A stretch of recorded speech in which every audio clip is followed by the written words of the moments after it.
Hello, everyone. Welcome back to another episode of James Bond Bitcoin Live 00165 hashtag Super Bowl.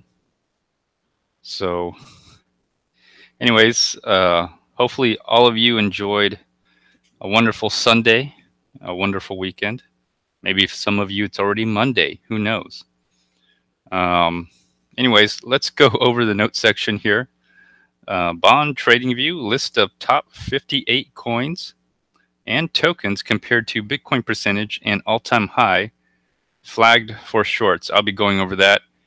Let's find out what coins we can dump, short, or exit out of to get more Bitcoin. Wouldn't that be just a super duper idea? That'd be a super idea. All right, next in the notes section here is TD Ameritrade Super Bowl 2018 TV commercial, all night long feat. Lionel Richie. Now, I don't know if you know this. I didn't know this until I was watching the news and saw this on the subreddits and CryptoPanic, but apparently Bitcoin was in a Super Bowl commercial.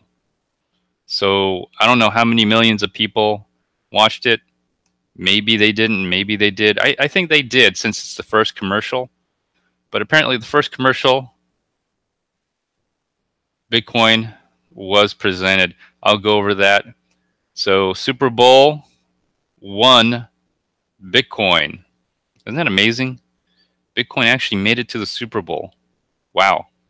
Not Dash, not Ethereum, not Monero, not Litecoin, not Neo, not Cardano, not Tron, not, oh, hold on. I'm gonna pull up the list here. I'm gonna pull up the list of all the not. Okay, so all right, so Bitcoin made it to the Super Bowl. Bitcoin's a champion, right? But not Ethereum, not Ripple, not Bitcoin Cash, not Cardano, not Litecoin, not Neo, not Stellar, not EOS, not NEM, not IOTA. All right, IOTA was not even mentioned. Okay, not Dash, not Monero, not Tron, not Lisk, not Tether, not Ethereum Classic, not VeChain, not Qtum, not Bitcoin Gold, not Nano. I don't even know what Nano is. Not Populous, not Icon, not Omisi Go, not Zcash, not Steam, not Binance Coin, not Bytecoin, not Status, and not Stratus, not Verge, not Siacoin, not BitShares, not Maker, not Veritasium, not DigixDAO, not Eternity, not Waves, not Walton, not 0x, not KuCoin shares, not Augur, not Archain, not Dogecoin, not Decred, not Kyber Network, not Komodo, not H-shares, not Ardor, not Arc, not Gas, not Zilla. Zilla is a coin name, but not Zilla, not Dentacoin, not LORPing, not Basic Attention Tokens, not Dragon Coin, not Electronium, not Digibyte, not AEF. I don't even know how to say this thing.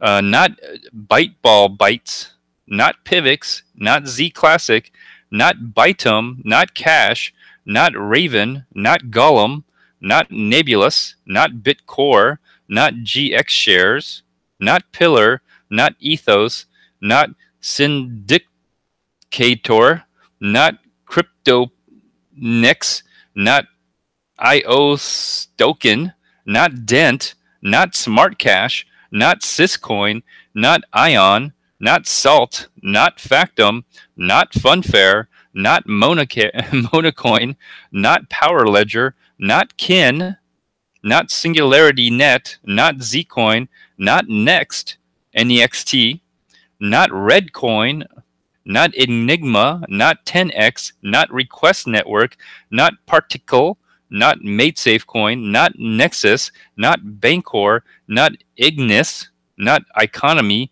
not Wax, not Gnosis, and not Game Credits. Okay, 99 of those coins were not mentioned at all. 0 on Bitcoin Super Bowl, or the Super Bowl won Bitcoin. All right, so there you go. 99 of those coins were not mentioned at all. And I didn't even watch the game, okay? I didn't even watch the Super Bowl game. So that's how stupid all those coins are. All right, so anyway, TD Ameritrade Super Bowl 2018 TV commercial, all night long feast. Lionel Richie, that's in the notes section. Bitcoin was mentioned. All right, Bitcoin was mentioned. Amazing. Bitcoin made it to the Super Bowl. Bitcoin is the champ. And I didn't even watch it. I didn't even watch the Super Bowl game. Okay, so next in the notes section is Coinspectator, real-time cryptocurrency news aggregator. Also, CryptoPanic is a news aggregator platform indicating impact on price and market for traders and cryptocurrency enthusiasts. I'll go over that shortly after I go through the notes section. And then I have the "It's time to stop." It's time to stop with these hard forks and these airdrops of pretend to be Bitcoin. It's time to stop stealing the name Bitcoin. Be original. All right? Be original. Make up your own name. All right, next in the notes section are all of the useful links: SegWit Charts, CoinCodex, LivecoinWatch, CoinGecko, Bitinfocharts, Johoe's Mempool statistics, Salome.io, Transaction Accelerator, which I don't think we're going to need today. By the way, I will be sending out all those Satoshis for all those people who gave me the addresses. Bitcoin and Bitcoin Cash hash rate, historical chart 6 months. All right, so next in the notes section, I have collecting your free Bitcoin gold with Coinami. Please tell me by now that you split your Bitcoin gold using Coinami. Should be real easy by now. And then if you don't know how, I have a link to how to split Bitcoin gold 01. I made a video on how to split your Bitcoin gold from your Bitcoin using your Coinami wallet. If you don't have Coinami, you don't have an Android, you can use their mnemonic code converter. It's also a recovery phrase tool.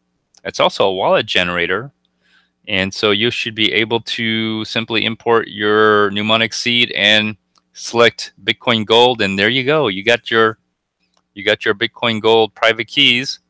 All you need is a Bitcoin Gold wallet. I have a link to Bitcoin Gold, but if you go there, you might get all your Bitcoin stolen. All right, next in the notes section, partitioned off, I have the good BitConnect class action lawsuits and stories. Were you ripped off? Do you feel like you were cheated or defrauded of your money? Well, you have the right to sue anybody you want. And if you want to sue the BitConnect or anybody who promoted BitConnect, you can. And people who are getting sued for promoting BitConnect or being a part of BitConnect, you have the right to hire a very expensive lawyer, $300 to $500 an hour. You can easily get $10,000, $20,000, $30,000 a month in lawyer fees. Well, you have a right to defend yourself in court. So, class action complaint, BitConnect. BitConnect hit with second lawsuit over Ponzi allegation. U.S. court freezes BitConnect assets as lawsuits mounts. And then I have an interview. I interviewed 3 BitConnect users. James Bond Bitcoin Live 0017. Check it out. Check it out. Good times. Good times. It's amazing, you know, how the truth comes out in the end, isn't it? It's amazing. All right, so last part of the notes section, I have the video theme for this video. I have several videos. Actually, I have first of all a video. Fish bowls are not a good idea for any fish, but here is the information on it. Okay, I have a music video, Pink Floyd, "Wish You Were Here," with lyrics in the note section at least. So man, I wish you were here. I really do. I wish you were here. You're all like two lost souls swimming in a fishbowl year after year. Amazing. Anyways, check that song out. I think you'll find some relevance in it today. And then hashtag yes2x136, which the meme you're looking at right now. Super Bowl won.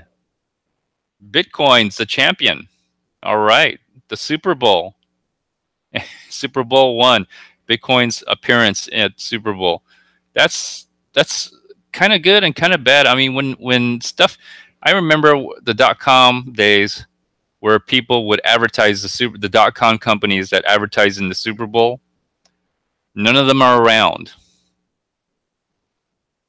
Now Bitcoin's advertises Super Bowl. I don't know. Does that mean Bitcoin should have skyrocketed, right? Bitcoin should have gone up to 100,000, maybe $1 million, like John McAfee predicted, so he wouldn't have to eat himself. But that's not quite the case, is it? I'll be going over the mempool, I'll be going over the fees of Bitcoin, and I'll be doing a chart analysis of Bitcoin at the end of the live stream. I'll also be giving away all those Bitcoins to those people who gave me their addresses, and I'll be doing that. I'll be doing that live. I'll be batching it. I'll batch those transactions together, and I'll try to do at least like a 1, maybe 1.5 Satoshi per byte fee, and we'll see if it goes. We'll see what happens. All right, and then next is pot of gold. I have the Bitcoin pot. I have a link to the Bitcoin pot of gold. Please donate to the Bitcoin pot of gold. I also have the donational address to the Bitcoin pot of gold. Please donate so I can give away the 13th clue to the 13th word of the 24-word mnemonic seed.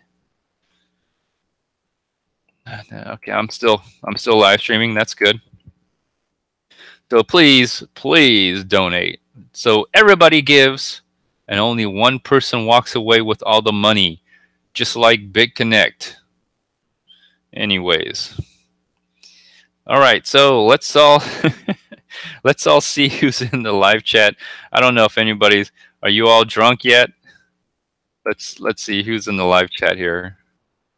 Oh, nobody. But let me refresh it here. We'll eventually see who is in the live chat. If there's anybody, maybe there is. Maybe there's nobody. Oh, there's quite a few people. All right, let's go up to the top. All right, dual overhead camness. You made it first. Excellent. Pisces Trait 373 blockchain. Whoopee! I love the underdog Eagles. You know, I had a feeling the Eagles might win because I've come to the realization that the NBA, the baseball, NHL, I'm starting to wonder if these things are rigged, because after all, the Patriots have won many times. Eagles have gone to the Super Bowl maybe once, twice, I don't know, and they haven't won a Super Bowl yet. And so it would make sense for the Eagles to win. I didn't even know the Eagles were playing until tonight, actually. But anyways, how you doing, Richie Rich? What's up, hodlers? Sorry for those that bet on the Patriots. Well, it depends on if they did the spread. If they bet on the Patriots on the spread, they won, right? Over, I'm assuming. If they bet on the Eagles to go under, well, it depends on the spread. I don't know what the spread was, but that's if you're playing on the spreads. But if it was just a straight bet, yeah, you lost. And then, anyways, let's see. Now I have to look into buying some vibes. I wonder what Tom Brady was thinking about. Maybe he was worried about the bear market. Well, supposedly a lot of people in the NFL have invested into cryptocurrencies, so maybe the price of Bitcoin was on their mind, and it kind of dragged them down. Q-Bro, what's up? How you doing? Anyone in here ever tipped in Super Chat? Well, I don't have a Super Chat. I have an innate. I can do that. I can do a Super Chat. I can enable it, but I don't because I'd rather accept Bitcoin instead of, you know, paying Google or YouTube whatever 10, 30, 40% cut of a Super Chat. I think people who do Super Chats, my opinion, people who use Super Chat don't have any Bitcoins or don't understand the concept of Bitcoin in any way, shape, or form. So that's just my opinion. You know, we have internet money. Why don't we use it? So that's I think Super Chat's stupid. All right. So put it that way. Maybe I will. Maybe I won't. I probably won't. Because why would I want you guys to give 30% to YouTube when if you could donate to my donational address, I get 100%. Go figure. Sir Charles Edward Cheese, Chuck, how you doing? Let me see. What are you laughing at, Q-Bro? Q-Bro is laughing at something. Let's see what he's laughing at. Richard Hart interview with Ivan on Tech, and Kumpball got hair. Well, I don't know where you got the Kumpball got hair, but I didn't see the interview with Richard Hart on Ivan on Tech, but I do know this. Ivan on Tech, I have to question his knowledge on programming. I've seen some of his videos, especially about Ethereum. When I first did research on how to figure out the gas cost to do a transaction, I watched one of his videos and I still didn't know how to figure out the gas cost. So Ivan on Tech and his what's his gay friend? Box mining. Him and his gay friend box mining. I don't. Those two guys are obviously shills, in my opinion. So I kind of stopped watching them because I find no value in their videos. And I watched their videos. And you know what I have to say? I have to say they're idiots. Let's see. I would have never bet on the Patriots this time. At some point, the Mafia had to pull the plug. Just saying. I agree. You know, I think a lot of the games that, especially the professional sports, I don't know about the college, but definitely the professional sports, I do feel that they are rigged. They seem to be rigged. The way everybody gets the turn at being a champion or something. I bet you if in reality, like probably the team, I know there's a salary cap, but the team that probably squeaks out the most amount of money is probably going to be the team that makes it and wins the Super Bowl most of the time. Most of the time. I know there's a salary cap, but the team that uses their money wisely to get the best players most likely will make it to the Super Bowl and win the Super Bowl all the time. Let me see. Pisces Trade says, that was a good interview with Ivan and Richard today. Have to watch it again. Caught it at mid. You know, I have to admit, I'm watching less and less YouTubers about cryptocurrency. My experience so far has been that they offer no value whatsoever. They're only good for social engineering and trying to convince the stupid people that they should be doing whatever, this or that. I've actually am losing interest in watching crypto YouTubers. just because the whole space, you know, Trayvon James, Craig Grant, Crypto Nick, and just about everybody else who does crypto videos. Ironically, I was watching a YouTuber called Drone Dogs, like the drone, like airplane drones, and dog, like woof woof, you know, barking dog, drone dogs or drone dog. This guy is from Florida. I think he's a computer engineer in security. And the reason I was watching him because he has a Rad Rover from the Rad Rover Rad Power Bike. He has one. And he makes videos about it. And I just, you know, since I got into that whole electric bike, I started watching him. And it turns out this guy got into CryptoKitties. He's getting into Robinhood. He's getting into Coinbase and all this, and he's getting into altcoins and trading. I'm like, oh God, oh no, oh my goodness. And watching this guy, because I was watching him from watching his Rad Rover bicycle videos, and then all of a sudden his more recent videos, he's talking about CryptoKitties, he's talking about Robinhood and all this stuff, and trading altcoins, and I'm like, oh, I'm cringing. I did leave a comment for the guy to let him know that he got suckered into CryptoKitties, and CryptoKitties was basically a Ponzi, and you know, good luck to him. But it's kind of cringe to watch the noobs make videos about the cryptocurrency space. They have no idea that most of these people are scammers. Most of these people are disingenuous. Most of these people in this cryptocurrency space are only in it for the money. They have no belief in anything. They don't care at all except for themselves. And they will do and say anything to get your money. They will deceive you, lie to you. They'll promise you the world. And in the end, they're nothing more than two lost souls swimming in a fishbowl year after year.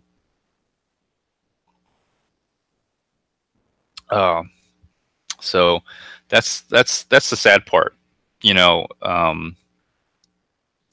And that's what I found about this space. That's what I found about this space.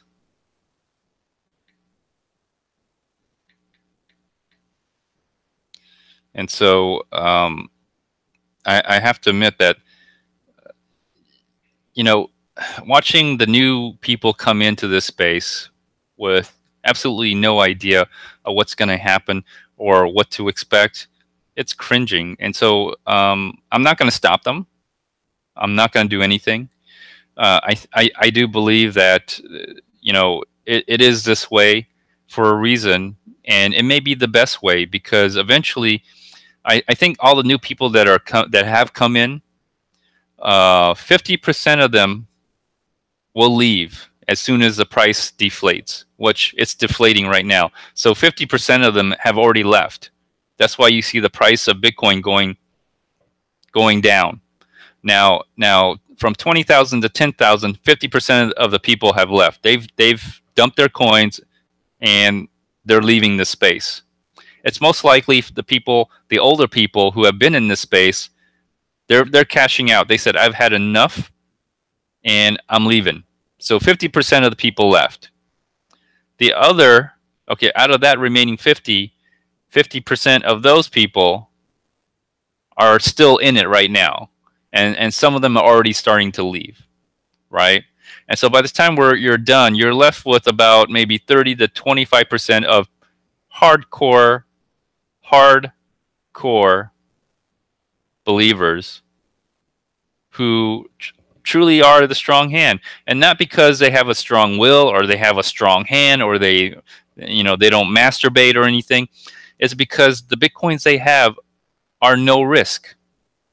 There's no risk in holding on to these Bitcoins. They've gotten their money back. All right. They've gotten their money back and then some. And those are the people that are going to stay. And so essentially what you got is the many giving the money to the few. Is essentially what happened here. Are we any better than the incumbent system? That's what you have to ask yourself. Are we any better than the incumbent system? And, you know, you have to ask yourself, these hard questions when you're in this space. So do you think you can tell? Can you tell the difference? Do you think you can tell? I don't think so. Can you tell? I don't know. I don't know. And you know, what you have to ask yourself, what did they get you to trade? Okay. What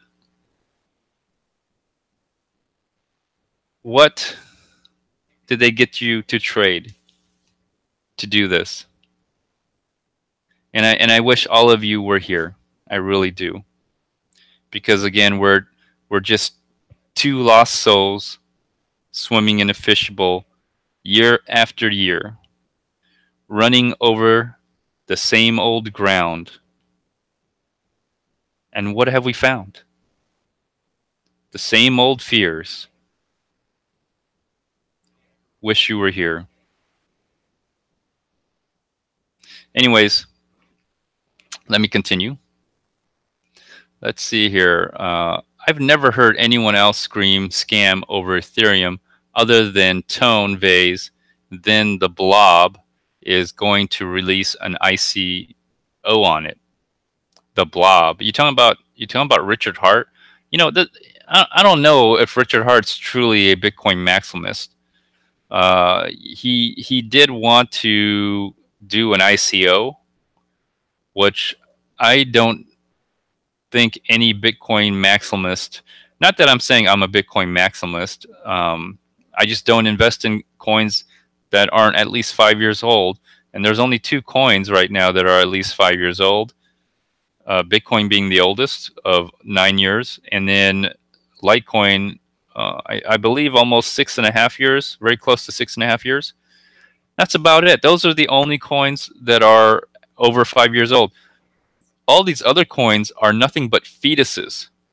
All right, they're not even a fetus. Okay, they're basically maybe 4 or 5 cells attached to the uterus. That's about how far they are in the technology. All right, all these coins, we don't even know if they'll even do anything or survive. They probably won't. All right, most likely they won't. All right, Campbell, Will Campbell, welcome. I see your name. I put your name on the list. We're gonna check to see who's naughty or nice. Let's see here. This thing's moving around. You guys are talking way too fast. All right, here it is. Will Campbell, good to see you. It is rigged. Yeah, you know, sports games I think are rigged. You know, especially the big ones, Super Bowl, NFL, NBA, Major League Baseball. I think they're rigged, and maybe even the NHL as well. Let's see here. What do we got? Rick, how you doing? His gay friend, haha. Yeah, his gay friend. What's Box Miner? That's right, Box Miner. You know, the way they act with each other, they almost seem like lovers.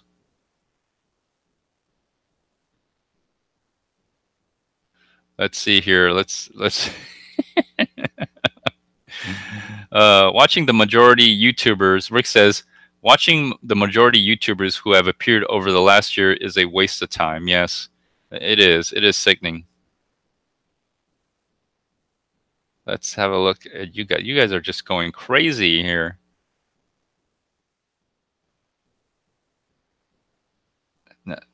All right, Leisure Picker, I see you. Welcome. Keep your eyes on the road and hands upon the wheel, James. I will. Richard soon releases token. Wow, you know, again, I don't know anybody who's really into Bitcoin who, well, you know, you have to be careful. There's a lot of people who claim to be Bitcoin maximalists, like Tai Zen and Leon Fu claim to be Bitcoin maximalists, and they throw that word around. But if you see what they do, they talk about like altcoins all the time, and they try to pitch altcoins. These people are posers. All right, they're wolf in sheep's clothing. Come here to take your money, convince you to give up your Bitcoin, which is the stupidest thing that anybody has ever done. If you gave up your Bitcoin, and you, well, I wouldn't say stupidest, but for me, if you gave up your Bitcoin for some other altcoin, you missed out. You missed out big time. Let me see here. Mark Anthony, what's up? How you doing? Plex AMS, how you doing? Don't let Richard fool you. He's very smart, but he's a predator. He's a Bitcoin maximalist because his largest holdings are in Bitcoin, but now butthurt about being a bag holder, and he's taking it out. Well, it depends how he got his Bitcoins. You know, if he scammed them, then, you know, what's there to be a butthurt about? If he bought them, and it depends when he bought them, you know, of course, the value has gone down. People who push hodling, I really have to be very cynical about their motives, because only a fool would hodl, right? I used to joke around and tell people, I'm going to take Bitcoins to my grave. You know how stupid that sounds? Taking Bitcoins to your grave? It's stupid, right? But yet, in this space, you're expected to hodl forever. Like, why? What's the point? You know, it's almost like, you know, having, it's almost like dating without the expectations of having any sex. What's the point, right? It's like having the opposite sex but not having sex with them. There's no point to it, right? That's the whole point of the opposite sex, is to mate, or the desire to mate, anyway. Let's see here. On the people that dumped. Now he's trying to pump his token, and he will pump Ethereum, even though ETH is an obvious pre-mine fraud. No vibe commercial. How you doing, B-Slice? Say lovers. Did Tall see a guy kiss the guy with the baby in hand when the Super Bowl celebration? I didn't watch the Super Bowl. All right, so I've caught up to the live chat. Thank you, everybody. Let's continue on here. All right, Super Bowl won. Bitcoin in the Super Bowl. Can you tell the difference? Can you? I don't know. So you think you can tell, everybody? Can you tell? Anyways, we're, you know, how I wish you were here. We're just two lost souls swimming in a fishbowl year after year, running over the same ground. What have we found? The same old fears. I do wish you were here. Anyways, same old song. Same old song, people. Another year, Super Bowl, another team wins. Guess what? Next year, there's going to be another Super Bowl, and there's going to be another team that wins. Right. So let's go over the news here a little bit. Let's see what other social engineering we can get from here. Cryptocurrencies are being hammered. Wow. Has the price of Bitcoin gone down or something? What's going on? Let me check real quick. I'm actually kind of curious. You would think a commercial on the Bitcoin, a Bitcoin commercial in the Super Bowl would like skyrocket the price of Bitcoin to like $1 million, but nope, it actually started crashing today and actually went down a little bit more during the Super Bowl. Let's see, BitMEX announced Neo trading promotion with a 100K giveaway. Well, oh my goodness, I'm gonna have to start selling all my Bitcoin to buy some Neo, which wasn't, you know, there was no Neo commercial. How come there was no Neo mentioned during these Bitcoin commercials? Oh, and what about Ethereum? How come no Ethereum was mentioned during the Bitcoin commercials or the Super Bowl commercials? I wonder why. Let me see. Crush Crypto Core. I don't know what that is. Let's see. Singapore Airlines to unveil blockchain tech use for some transactions. Let's see. SEC drags feet on approval Bitcoin ETF. Hobu.pro cryptocurrency exchange adds Lisk. Wow. Okay. Did you notice that Lisk was not mentioned during the Super Bowl commercials? Ukrainian law may separate mining from cryptocurrencies. Good to know. Let's see. Let's read some of this. Esports betting cryptocurrency eGold pre-sale with a breaking record. Okay, that doesn't mean anything. The next CryptoKitties. Baidu unveils blockchain pet project. Wow. Power-hungry crypto mines clean up as cost of electricity grows.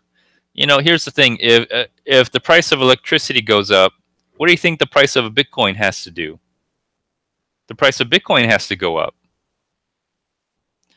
Let me see. UK bank Lloyds bans Bitcoin buying on credit cards. Here's something that I think these are some of the major reasons why we see Bitcoin going down in price, because trying to buy Bitcoins, it's hard. There's no capital inflows into Bitcoin and these cryptocurrencies. If there's no capital inflows to Bitcoin, guess what? There's no capital flows into these other crap coins. UK bank Lloyds bans Bitcoin buying on credit cards. All right. Yeah, that's good to know. Let's read the first paragraph here. It says, banks will never be fans of Bitcoin. The concept of it alone is the complete opposite of a bank's business model, which is to make profits from other people's money. Exactly.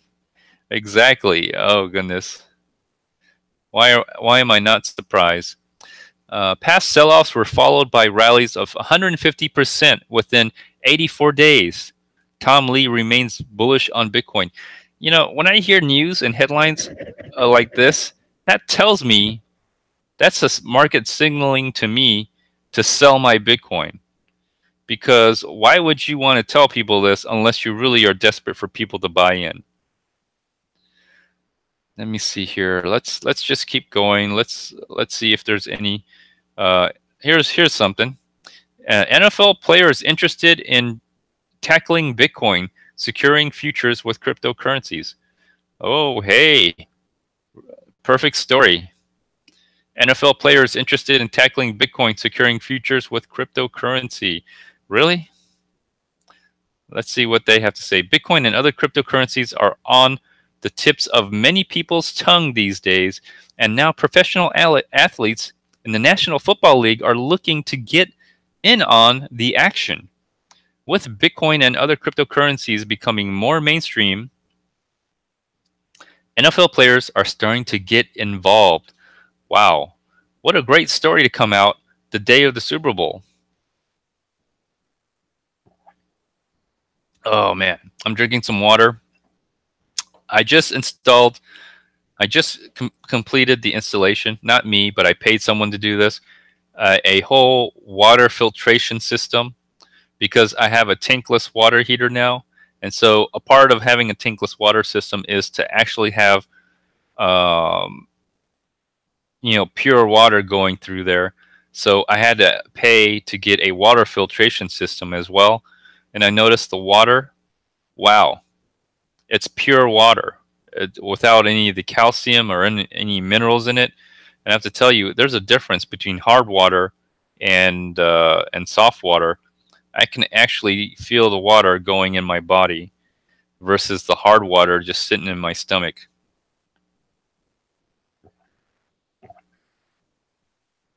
Oh man, that's some good water. You know, although water has no taste in it, distilled and purified water is probably the best thing you can do. Some people say it's not, but in my opinion, it is. And it does taste. It has no taste, but I feel like it tastes sweeter for some reason. Anyways, let's get back. Let's get back to cryptocurrency. Oh goodness. Here's some more. Bank ban credit card Bitcoin transaction. I have a feeling. Well, there's other here. Concerns over Bitcoin bubble are expanding even after a rebound on Black Friday. All right. Here's another one. U.S. banks ban cryptocurrency purchases on credit cards. I have a feeling that there was a lot of people who may have overextended themselves on credit cards, buying Bitcoin at the top of the market, and now they're bag holders, unfortunately. And that's the sad part of this. And I think the banks are definitely taking action. Definitely taking action. All right, so let's go to CryptoPanic now.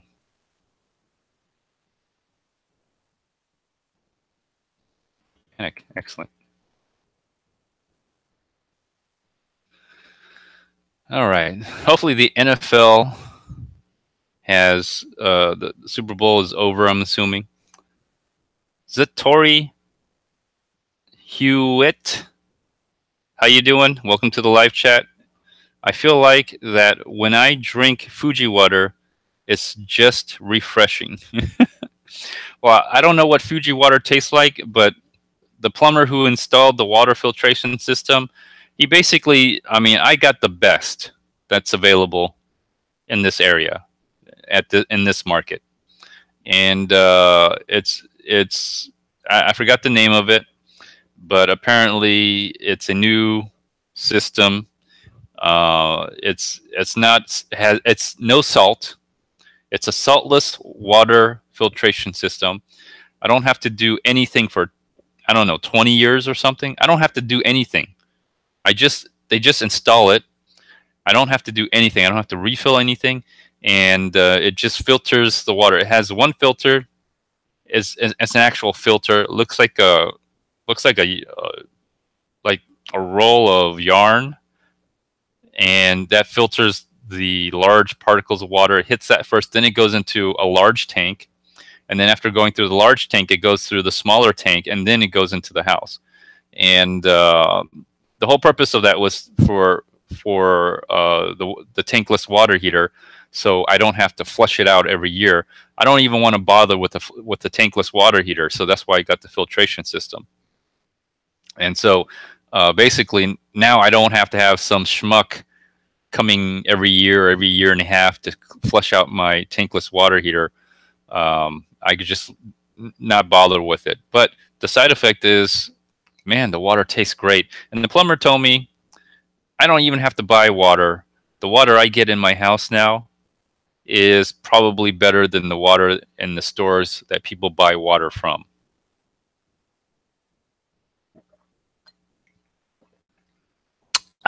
Yeah. And you know what's funny? I can taste the difference. It is a difference. What's up, Iger Goldabun? How you doing? It's been a while since I've seen you.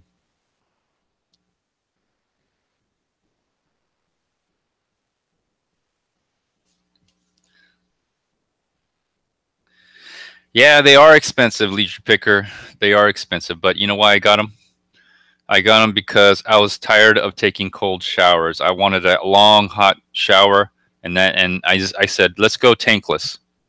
And I heard that, you know, it's very good at giving you almost endless amount of warm water, and it is true. It gives you hot, endless hot showers, endless hot showers. Thank goodness. But the thing is, you have to treat your water, or you have to every year pay somebody $100 to $400 to come out to flush your system. So I said, screw it. Let's just get the water treatment as well. I don't have to deal with calcium. So, anyways, let's take a look at this real quick here. What is going on in here? Let me see. International market maintains demand for Chinese cryptocurrency mining hardware. Oh, good to know. Let's read some of the. Okay, how about this? Just a quick update on Korean investors. I've gathered some information from Korean news, forums, etc. that's not readily available in the media. A lot of people don't seem to know what's going on either, so just sharing outcome from my research. I'm made in Korea, living in Australia. Okay. All right, I'm already bored reading this. Anyways, it's got 6 important, 3 bullish, 1 bearish, 2 likes. Here's the same story. UK bank Lloyds bans Bitcoin buying on credit cards. We're going to see a lot of that. Oh, gosh.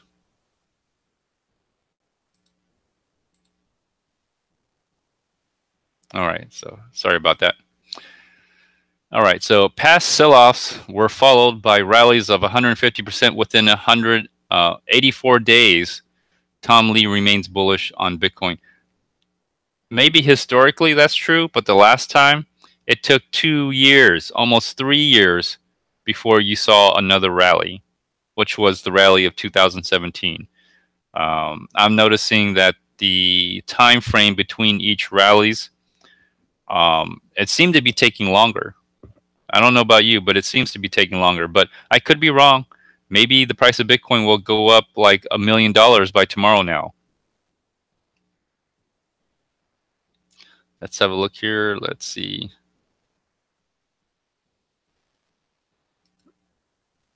Stellar Neo VeChain, the top performing cryptocurrencies of January. Wow.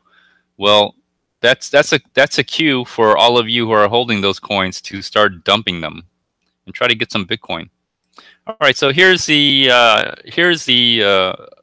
thing that I saw. First commercial of Super Bowl, TD Ameritrade Bitcoin futures. The first commercial break after the anthem already had Bitcoin on the screen. It's a good day. Did you all see that? I saw that.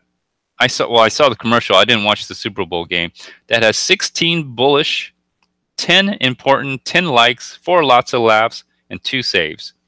As bullish as that might be, that didn't help the price of Bitcoin any. I'll tell you that much. How about this one? Richard Sherman, Bitcoin becoming a common conversation topic in NFL. What a story to tell on the day of the Super Bowl. Speaking with CNBC, NFL star Richard Sherman, cornerback of the Seattle Seahawks, claims players are keen to learn more about cryptocurrencies, revealing that the Bitcoin boom at the end of 2017 prompted a number of players to start paying attention, and some, like himself, to invest. The way Bitcoin boomed from nothing to 19,000 at one. Continue reading. Wow, you're going to have to click on, you're going to have to go to CryptoPanic and continue reading on that. Okay, a lot of noobs with money. Now, I don't know about you, but last time I checked, most athletes that retire eventually retire very poor. And so, for the exception of very few who earn millions and millions of dollars, they also have a very expensive lifestyle. And they also squander most of the money that they earn. So I wouldn't expect, I wouldn't follow some of what these people are doing. They probably don't know what they're doing, and once you get into Bitcoin, like I said, you're either gonna leave after a year, definitely. I give most people a year or 2 years, maybe the most 3 years, and there's probably a 50% chance that they will leave this space, and they'll leave because they lost money. And then the remaining who stay, 50% of those people will eventually leave after the next boom, when they get their money back and they actually make money and get their money back, and they'll leave. And that leaves about 25 to 30% people remaining of the original people who get in that will stay. And these people are really the core of this movement. And you know, every movement, you know, you need very strong core people to sustain this movement. And not only that, I also believe that you also need, in a movement, you need a martyr. Every movement has a martyr, or someone who is sacrificed. Now, back in 2013, you essentially had 2 martyrs. One was Ross Ulbricht, and the other one was, gosh, I forgot his name, Hal Finney. Hal Finney was the other martyr. And so it doesn't have to be 2 people. It could be 1. But these are the characteristics of a martyr. Must be persecuted and prosecuted by the ruling or the incumbent powers, or ruling powers, all right, which was Ross Ulbricht, and essentially sentenced to death, which essentially is Ross Ulbricht. The second thing is not that someone has to be prosecuted or persecuted or sentenced to death, but just someone who unfortunately dies and has been a great contributor to the community. And that was Hal Finney. And I think those 2 events is what propelled cryptocurrency onto to date, to current, right? I believe that's what propelled a lot of the people to stay in this movement till today. Now, I think for some of the new people that are coming in, they're definitely going to have to, I do believe there has to be another martyr, all right? Someone who's willing to sacrifice themselves for the sake of others, to save you, so you can make more money in the future. So I need a volunteer. Now, one volunteer can take on 2 parts, or I could have, you know, let's have 2 volunteers. One volunteer being persecuted, prosecuted by the incumbent power and sentenced to death, and the other person who will die and has greatly contributed to the community. Untimely death. Is there any volunteers? Let's take volunteers first before somebody or some people are chosen. And we're not going to, you know, I'm definitely into equal opportunity. So we're not going to exclude any women. No, women are included in this, or any man who thinks that they're a woman trapped in a man's body, and vice versa. Any woman who is trapped in a man's body for whatever reason, or a man trapped in a woman's body, whatever. We'll take anybody. If you have a pulse, we will take your sacrifice, but only if you volunteer. But if we can't get any volunteers, well, we're going to have to pick a name out of a hat. And it has to be someone who has a lot to lose. Someone who has a lot to lose, heavily involved in the community, and has greatly contributed. So we're going to have to pick a name out of that hat. So if we don't get any volunteers, we'll be picking someone or some people. So anyways, let's continue on here. I think that's it. That's it for CryptoPanic. Anyways, that was fun. That was fun. All right, let's go on to the. Let's see what you guys are saying now. Well, oh goodness. Zeroti Hewitt. I feel like when I drink Fuji water, it is just refreshing. I read that already. Distilled is the best, but it make you piss more. Maybe. I was pissing a lot drinking tap water. So, what about the people that remortgage their houses for Bitcoin at all-time highs? Mark, yes, I remember that. What happened to those people? What happened to the family that sold their house and bought Bitcoin? Where are they now? I think they may be still up. I think some of these people bought around 3,000. So they're still up. They're not up as much, but they're still up. So they're still doing okay. I'll be concerned when Bitcoin goes back to like 1,200 or 1,250. That's probably when they're gonna kick themselves for mortgaging their house or selling their home. Let me see. Probably reverse osmosis. I don't know if they're reverse osmosis. Maybe it is. What I think is their carbon filtration systems is what they are, and they're just. I think they're huge. They're well. Anyways, they're outside my house.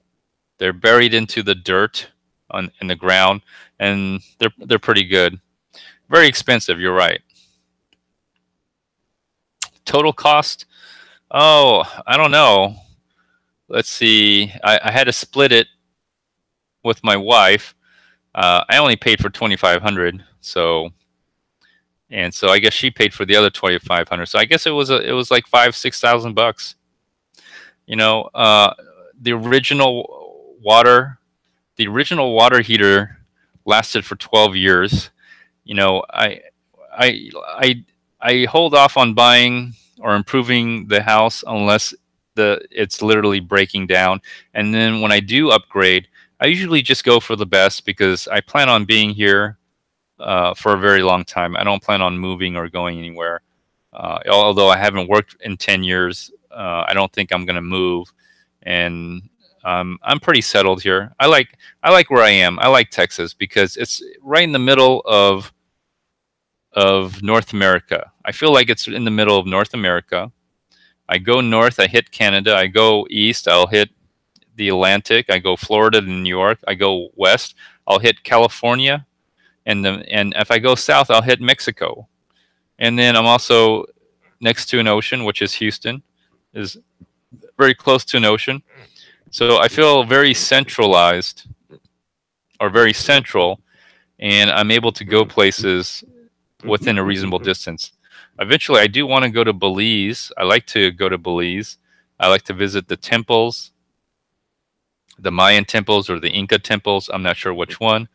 Also, Belize is not that far from Cancun. And Belize, they speak English. Matter of fact, go ask John McAfee about Belize. He knows all about it. Let's see. It's good that James has time for videos in between trolling Block Digest. You know, I'm starting to watch less and less of crypto videos. I think I've reached the point of realization that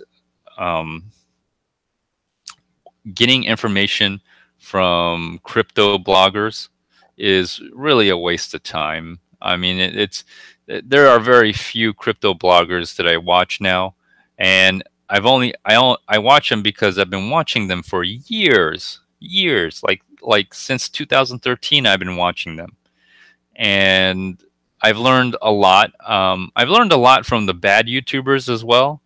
I learned what to look for when someone's just full of shit. Like Ozzy the bullshitter is like a prime example. Like comes into the space, starts talking it up, but is totally clueless about everything. Adam Meister is another one. Although he's done a lot to bring attention to the cryptocurrency, a lot of people like him, but Adam Meister he's a moron. He's an idiot. And then you have Box Mining, who man, he would sell his mother's liver for money. Yeah, he would. And then, you know, like Ivan on Tech, like he's a programmer, and I watched some of his videos, and you know, I'm not a programmer, but I couldn't figure out how he calculates we to do a transaction. I couldn't figure, like, he made no sense. He couldn't explain it well enough. I don't even know if he even uses Ethereum. I'll be honest with you. But yeah, you know, there's very few people I watch these days. I'm starting to lose interest in not in Bitcoin, but just watching crypto videos, because they seem to be, you know, I'm sure they have good intentions, but they should really look at themselves. You know, they should really watch their own video and listen to what they're saying. And when you listen to what they're saying, it's like, could you imagine someone, maybe just someone who's totally clueless, you know, they sound like experts, but for a person who has knowledge of this space, they're idiots, they're morons. And when I listen to them, I just like cringe. I cringe. I mean, that's why I started trolling them, to let them know, hey, people are watching. All right, people are watching. And be careful what you say and what you do. All right. So that's my warning to YouTubers out there who come to this cryptocurrency space. I don't forget what you say when I watch. I don't forget at all. I remember. Let's see here. Is it electric or gas? The tankless water heater? It is gas. I was surprised. I thought it would be electric, but I could do both, either or. But since my since the tankless heater that I'm using is gas, and it seems to run a lot better, in my opinion. I think I get good hot water. I have a gas line running up to it, so that's how it works. And they're cheaper in the long run. You know, I don't know if they're cheaper. I just wanted hot water all the time. I was sick and tired of cold showers. I was sick and tired of waiting to take a shower.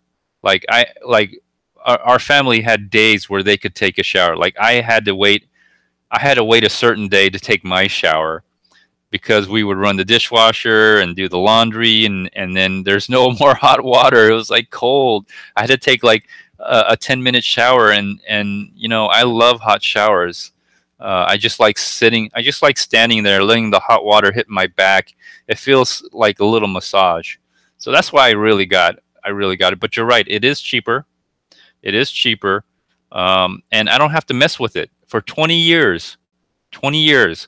The water heater, the water tanks, you know, they last anywhere from probably 5 years to maybe 7 to 10 years. I was lucky. Mine lasted 12 years before it died. Let me see. It was Bitcoin futures. Let's see. This thing is jumping up. Yeah, it was Bitcoin futures. Let's see. Who would win in a fight? Hal Finney, Nick Szabo, or Craig Wright? Well, Hal Finney is dead. Nick Szabo seems pretty healthy. Craig Wright. Craig Wright. Craig Wright, I think he's kind of fat. He's fat. He's gained a lot of weight. I think he would probably not last. I would have to say Nick Szabo. He looks the fittest if they were going to fight. but I don't know their fighting skills. Hal Finney's dead, so he's not going to last very long. His head is just gonna roll around. Craig knows kangaroo style. Well, you know, Craig's a great dodger.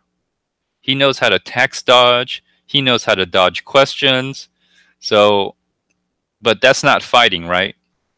So out of the three people, I think Nick Szabo would probably win in a fight. He looks the fittest. I nominate Craig Grant and Trayvon James.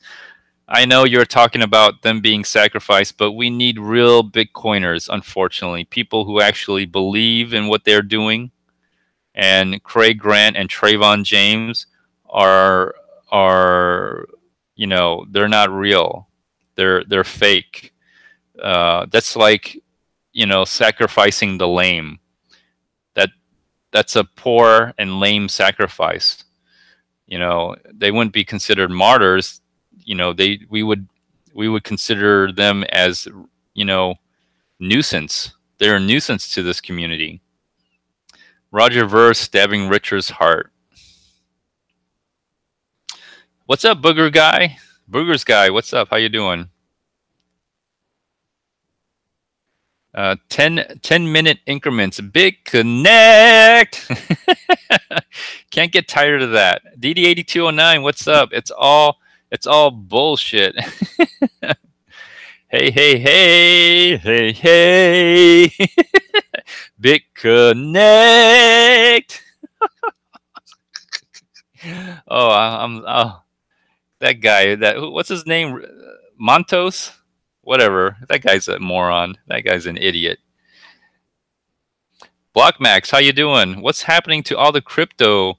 They are going down, down, down. Yeah, of course, because without money going into the system, well, more money is leaving out than coming in. Hence, now whether they're going into Tether, I'm not sure.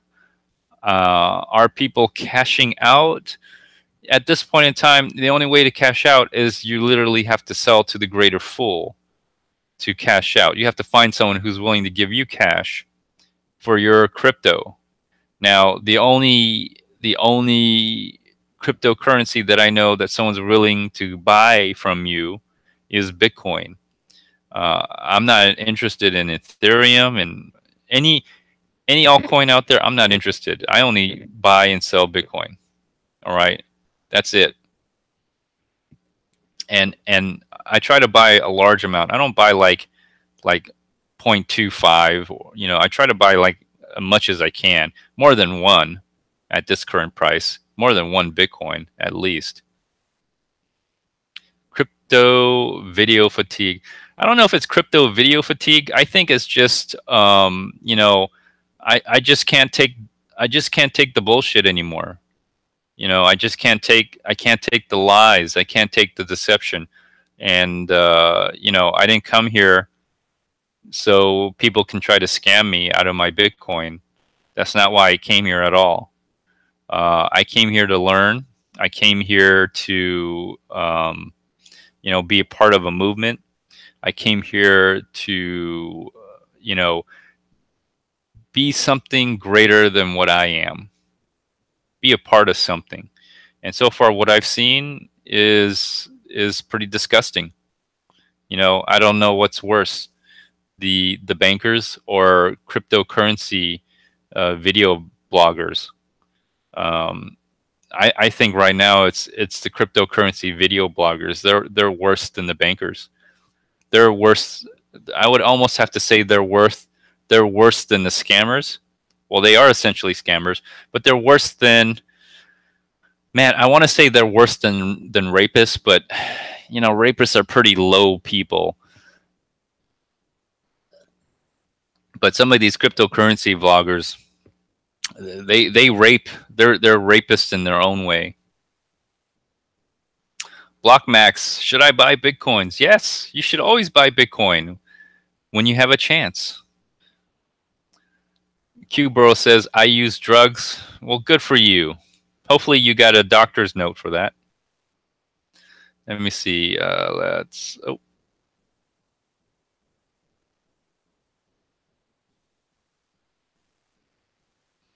Okay, you say I use drug. I know, I know everything already. I bought Bitcoin today. Bigger's guy, you bought some Bitcoin. That's good. I haven't bought any yet because I still have Bitcoin. I'm actually still waiting for the price to drop. Drugs are for stupid people, so you're stupid, you crazy motherfucker. All right. I really liked Ozzy until his BS filter broke when he pretended that BitConnect might not be a scam and he's confused.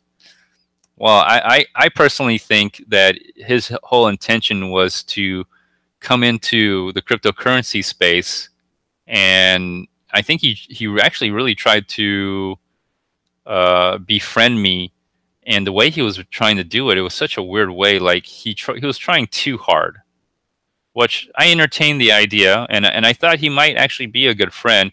But it turned out, see, when you really have to test people in this space. You have to rub them the wrong way and see how they react. And when you rub people the wrong way, the truth comes out. And I'm glad, you know, trolls are very important in this space. They are the gatekeepers. They really are. They are the gatekeepers, and they keep everybody in check. Because when you rub the person the wrong way, and if you saw the video in which Ozzy really lost his cool with me being in the live chat, I understood then that his whole intention was nothing more than to get as many views, to get as many likes, and try to be an influence over this cryptocurrency space. Try to be an influence over YouTube. And that's it. That's all he wanted. He doesn't even care about the technology. He doesn't even care about the implications of the technology. He's just interested in lining his pockets. And basically that's what he's done. And he tries to make himself out to be like this philanthropic, you know, rich person who's really good at, you know, being a businessman, which I highly doubt. You know, I think there's a lot of deception that goes on with him, and you know, he's a used car salesman. What more do I have to say? No, I don't have a very good memory. I actually have a very poor memory. I just have a lot of time on my hands. 10-minute increments. You said talk about BitConnect. What do you want? Okay, I just did. A thumbs up in case you forgot later. Thumbs up. Thank you very much, DD8209. Let's see, BlockMax. How much bitches have you picked up with the BitConnect bike? I haven't picked up any. I don't intend to pick up any. You know, it's almost cheaper just to go ahead and pay a prostitute if you want to get laid. It really is, instead of trying to pick a girl up. I'll be honest with you. If you want to get laid, just pay for it. It's cheaper, because you probably pay more in trying to get some, because you're gonna have to like woo the girl with your clothes, your car, some jewelry. You know, you have to act rich, pretend you're rich, to basically entice a woman to have sex with you. It's just, in my opinion, just cheaper if you just paid someone to have sex with you. I'll be honest with you. God is good. God invented everything, therefore drugs are good. Okay, that's a good point. Do you shower alone? Well, I do now. I used to shower with when I was younger with other people, but I don't shower with other people anymore because it's really inconvenient. Like, I really want to take a shower. I really like to, you know, relax. I don't want people rubbing up against me and all that stuff. You know, it's just kind of, it's like, man, I just want to take a nice hot long shower and relax. eBay may accept Bitcoins in the future. Okay. I've heard that many times. Maybe in the future, eBay will accept Bitcoin. Maybe. The fat guy would win. Burgers guy, you telling me that Craig Wright would win in a fight? Why? He could take all the blows? Then sacrifice Thomas Hunt. He's likely still a virgin. Well, you know, I'm thinking, you know, if you're gonna have a martyr, you need to sacrifice someone who everyone's going to mourn. And unfortunately, Thomas Hunt is not quite that person. He's more, you know, he's more of a host type of person. He's not like an Andreas Antonopoulos. You know, he's not quite that kind of level. We need someone like Andreas Antonopoulos become a martyr. That's what I'm talking about. Something like that. Or a woman. I don't know. Any woman out there who want to volunteer and become a martyr, step on up. We're equal. I'm an equal opportunist. Let's see here. Let's see. Did you show how to batch send already? No, I have not. I'm going to. Everyone stack up on Bitcoin so that you buy bitches like James Bond. I'm just saying it's cheaper. If all you want is to have sex with the opposite sex or the same sex, it's, in my opinion, it's just cheaper to pay for the sex than trying to pick up people. All right, because first of all, you have to show that you're rich. In order to show that you're rich, you have to spend money, and you have to buy exuberant clothes, brand names, jewelry. You have to flash. You have to be flashy. You have to drive flashy cars. All that just so you can have sex with somebody. It's just cheaper if you just paid for it and get it over with. And you know, in my opinion, it's just cheaper that way. And here's the thing: is once it's over, you leave, and it's mutual, right? And once you had sex and you paid for it, you leave. It's mutual. Goodbye. See you later. You know, done. Maybe we'll see each other again. Maybe. That's just my opinion. But of course, everyone tries to get free sex by picking up people, but it's not really free. All right, you have to put up a front. The front costs money. You either are or you're not. Just saying. Heavy guys have a lot of mass behind their punches. Well, they have to land a punch, you know. But yeah, you're right. They do have a lot of mass. Thomas Hunt is on my jackass list now. It is true that Chase banned from buying Bitcoin. I don't know. Chase closed my account over 4, maybe even 5 years ago, and canceled all my credit cards. So I don't know. Thomas, let me see here. My goodness, you guys are really chatting it up today. Thomas Hunt, I like him, but he's wrong about the state. All right, his politics. Let me scroll down some more. Burgers Guy says, I think Block Digest is better than the World Crypto Network, but I like that Vortex guy. He's smart, but pretty humble.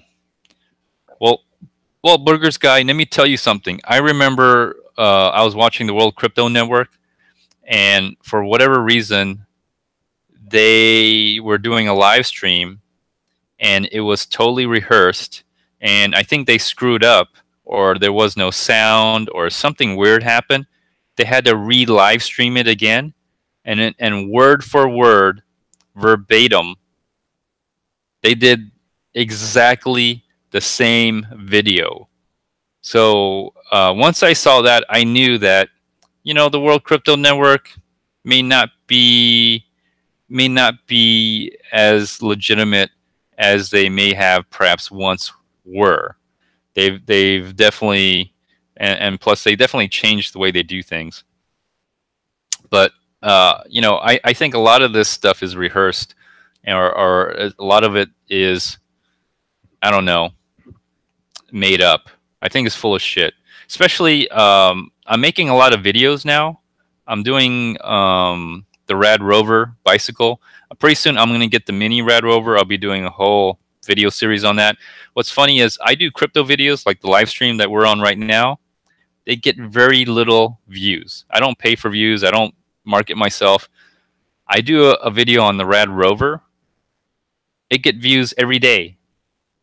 Every day it gets views. And they're not great videos. They're my like old style videos where the editing is crappy, but they're very informative. And I try to make my videos informative. And when it comes to crypto videos versus my, non-crypto videos, my non-crypto videos gets hits all the time. Every day I get a hit or a few hits or whatever.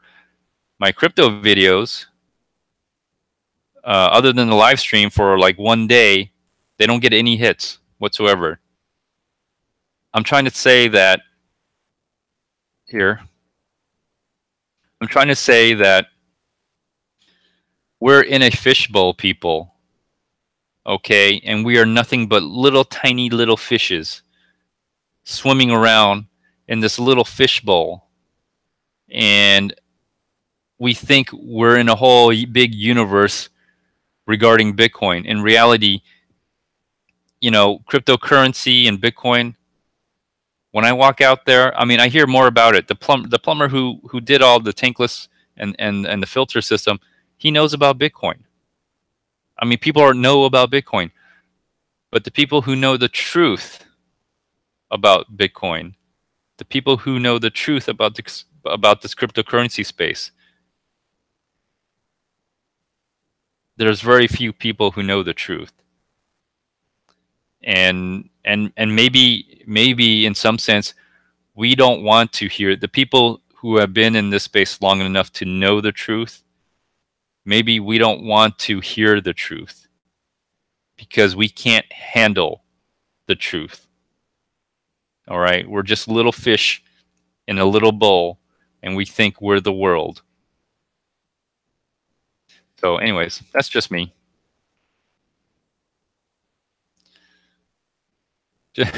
Q, bro. Just as long as I hate everyone equally, as my mother used to say. I troll everyone equally. I mean, what can I say? Trolls are very important.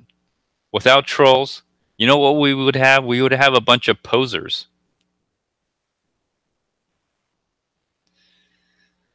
Let's see here. Gabriel D. Vine is good on World Crypto Network. I guess he's okay. I don't know any of these people. I mean, I just watch the videos. I hear what they have to say. Some of them have some good stuff to say. Other times, I think they're full of shit. All right, I think they're really full of shit. I'll be honest with you. And I've been watching a very long time. And my conclusion basically is that this space is pathetic. It's lame. If you want this movement to go beyond what it is now, all right, you're going to have to up your game. You're going to have to get real people with real things, with real testimony, doing things in the physical world, not making videos about how Bitcoin's going to go to the moon or you're going to eat your dick. All right? We need real things to happen. All right? Your virtual reality must reflect your physical reality. If you only have a wild and exorbitant or grandiose virtual reality, but you have a pathetic physical reality, guess what? This movement is dead. This movement will never go anywhere. You have to do something in the physical world. And you have to do that now. It's been 9 years. What's going on in 9 years? A lot of people are in my opinion, they're just very, very fake. Let me see here. What else are you all saying here?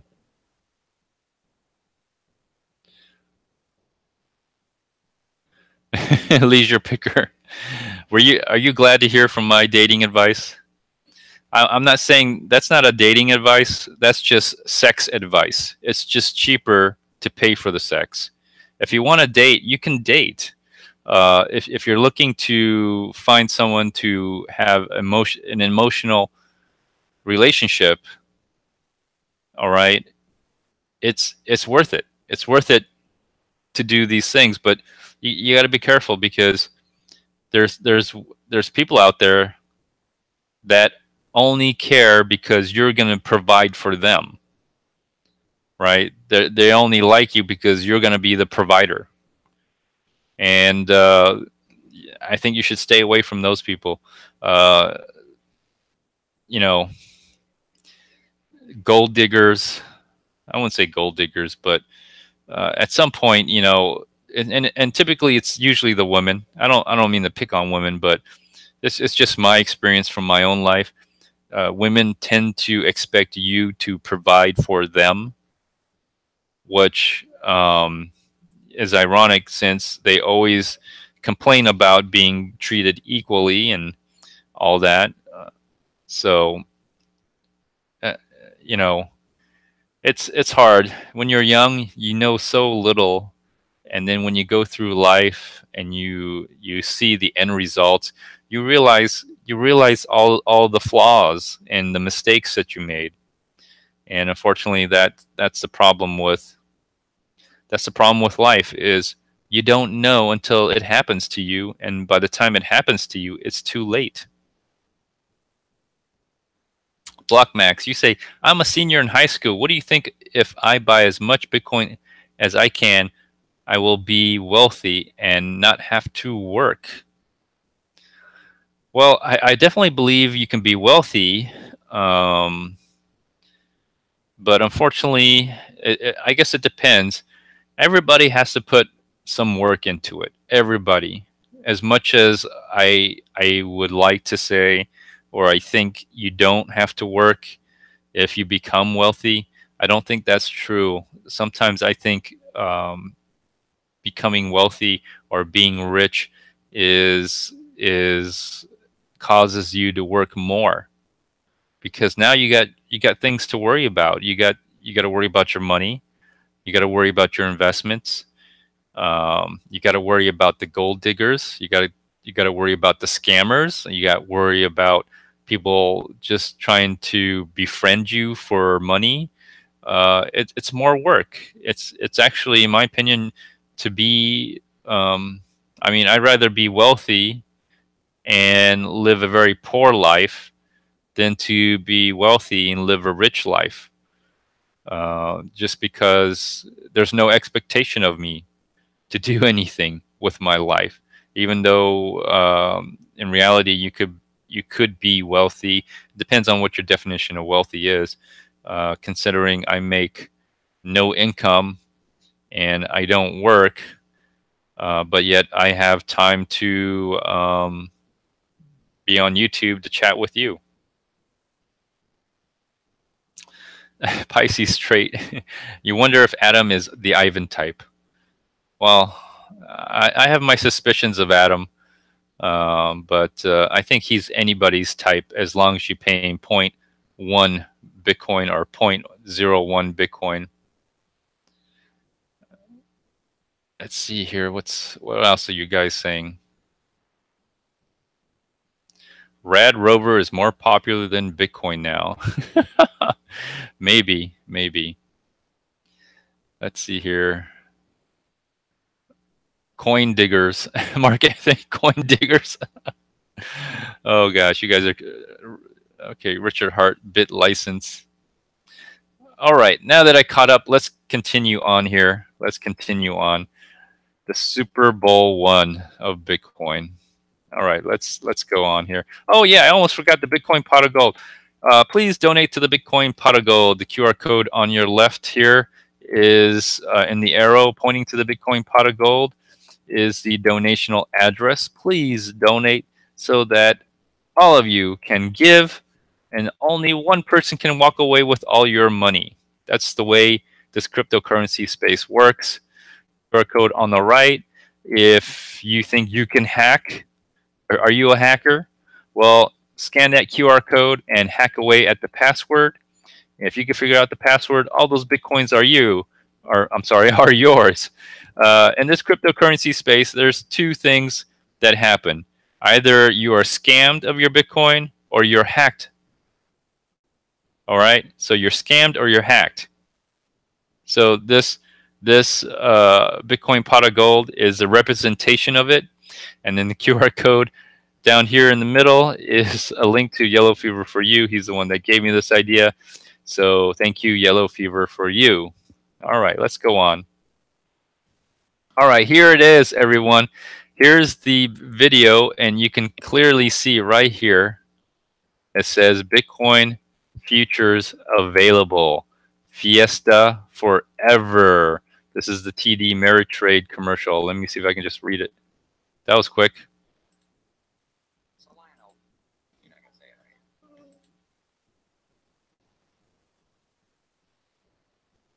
You're not gonna say it, right? There you go. Let's watch it one more time. Now, so you notice it doesn't say Ethereum futures available. It doesn't say Litecoin futures available. It doesn't say Monero futures available. It doesn't say Neo futures available. It doesn't say, I mean, the list goes on and on. Tron, Ripple. It doesn't say Ripple futures available. It says Bitcoin futures available. All right. So this is the TD Ameritrade Super Bowl 2018 TV commercial that everybody's talking about. It says Bitcoin's not symbol of Bitcoin, but I think that's a big deal. I think that's a big deal. People are going to be talking about it. People are probably already talking about it. This commercial will probably go on as well after the Super Bowl. So Bitcoin is going to be on the minds of many, many people. Now, whether are they going to buy in or not, I don't know. This Bitcoin futures, of course, they're not buying Bitcoin. They're just buying the futures contract. There's no Bitcoin being purchased here. Basically, it's very similar to contracts for differences. They're just betting on the price action of Bitcoin. They're not actually buying any Bitcoin. So keep that in mind.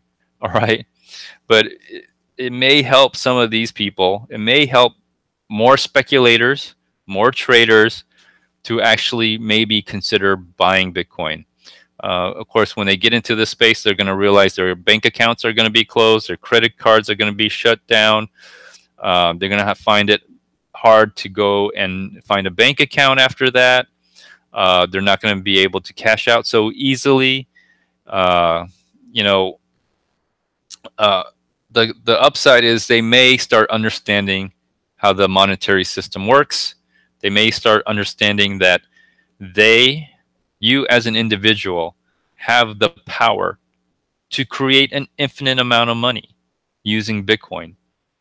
And that's very powerful. If you can get your hands on Bitcoin, you can start creating an infinite amount of money. What I said was very powerful. You can get it any amount of Bitcoin, a Satoshi, a fractional amount. And from there, you can start creating an infinite amount of money. That is the power of Bitcoin. That is why people are wealthy. When you get Bitcoin and you have a lot of it, that's why you're wealthy, because you have the ability to create an infinite amount of money. That's just my opinion. If I'm wrong, go ahead. You could, definitely let me know in the live chat there. All right, so let's close that up, and let's go to on-chain FX. There we go. We'll take a look at some of the altcoins here. We'll take a look at the market. How you doing, Patrick? What's up? Let's see here. What are you guys saying? Boogers guy. You say, why do you trade crypto. Why do I day trade crypto? I actually don't day trade crypto. What I do is I trade peer to peer, and I trade peer to peer, and that's how I became to understand the use of Bitcoin. That's how I understand the power of Bitcoin, is trading peer to peer. And that's how I know that you can create an infinite amount of money using Bitcoin by trading peer to peer. And so that is what I do. I don't play a video game pushing buttons on a computer on a chart all day on the exchanges. I don't do that. I provide a peer-to-peer connection to the physical network of Bitcoin, not the computer network, but the physical network. The virtual reality matches with physical reality. Your mining rig and the miner in the mining rig that's mining, you have to mimic that in real life. When you trade peer-to-peer, you are mining, and you become the physical manifestation of a miner. And then you essentially help confirm transactions. You create the transactions, all right? And me physically doing these things help me learn the technology behind Bitcoin, the cryptography behind Bitcoin. It actually, me physically using Bitcoin was what made me understand more about Bitcoin. So I highly recommend everyone join the network, trade peer-to-peer, become a part of the network, be a part of the whole system, okay? That's when you'll truly understand the power that Bitcoin has to offer you. And if you do that, just my opinion, okay? Just my opinion. It doesn't matter what the price is. You're always in the game. You're always in the game. So once you start accumulating enough Bitcoin, it becomes easier to play the game, and you become a player in the game. And then after you do that, it doesn't matter what the price is or the direction of the price, because you're going to win either way. If the price goes up, you're going to make money. You're going to make an infinite amount of money. Imagine if you had one Bitcoin and the price just continues to go up. No matter how much you sell of your Bitcoin, or if you don't sell it all at once, if you just sell it in increments, you can essentially never run out of Bitcoin. The price will continue. Just if the price went to infinity, you will never run out of Bitcoin. You will always have some Satoshi amount of Bitcoin. All right? As long as you don't sell everything at once. If the price goes down, it gives you an opportunity to increase the amount of Bitcoins that you have. Now, you're not going to make any money. You probably will just break even, and you'll probably have to live off your savings that you saved up during that time. But if you wait long enough, if you play the game long enough, and it always, I've only been in under one bull and bear market. This may be my second bull and bear market that I'm involved in. It always comes back, and it comes back more because of the supply of Bitcoins being limited to 21 million, plus all the people who lose their Bitcoin, get scammed of their Bitcoin, forget their password. There's less and less. And then on top of that, I believe that there's probably, I think there's really about 10% of people of the total population know about Bitcoin. And I think 5% of the population actually has any Bitcoin. So as more and more people become aware of it, become aware of Bitcoin, the network effect amplifies its value along with the halvening. And so you just have to play the game long enough, all right, to until the next bull cycle to realize those gains. That's the work. That's the work that you have to do. It takes time to do that. That's the time you have to put in, and a lot of people don't want to do that. It's unfortunate. And I think if they did do that, they would understand how money is created out of thin air and how you can create an infinite amount of money out of thin air. That's just my opinion. Take it for what it's worth. Anyways, let's keep going then.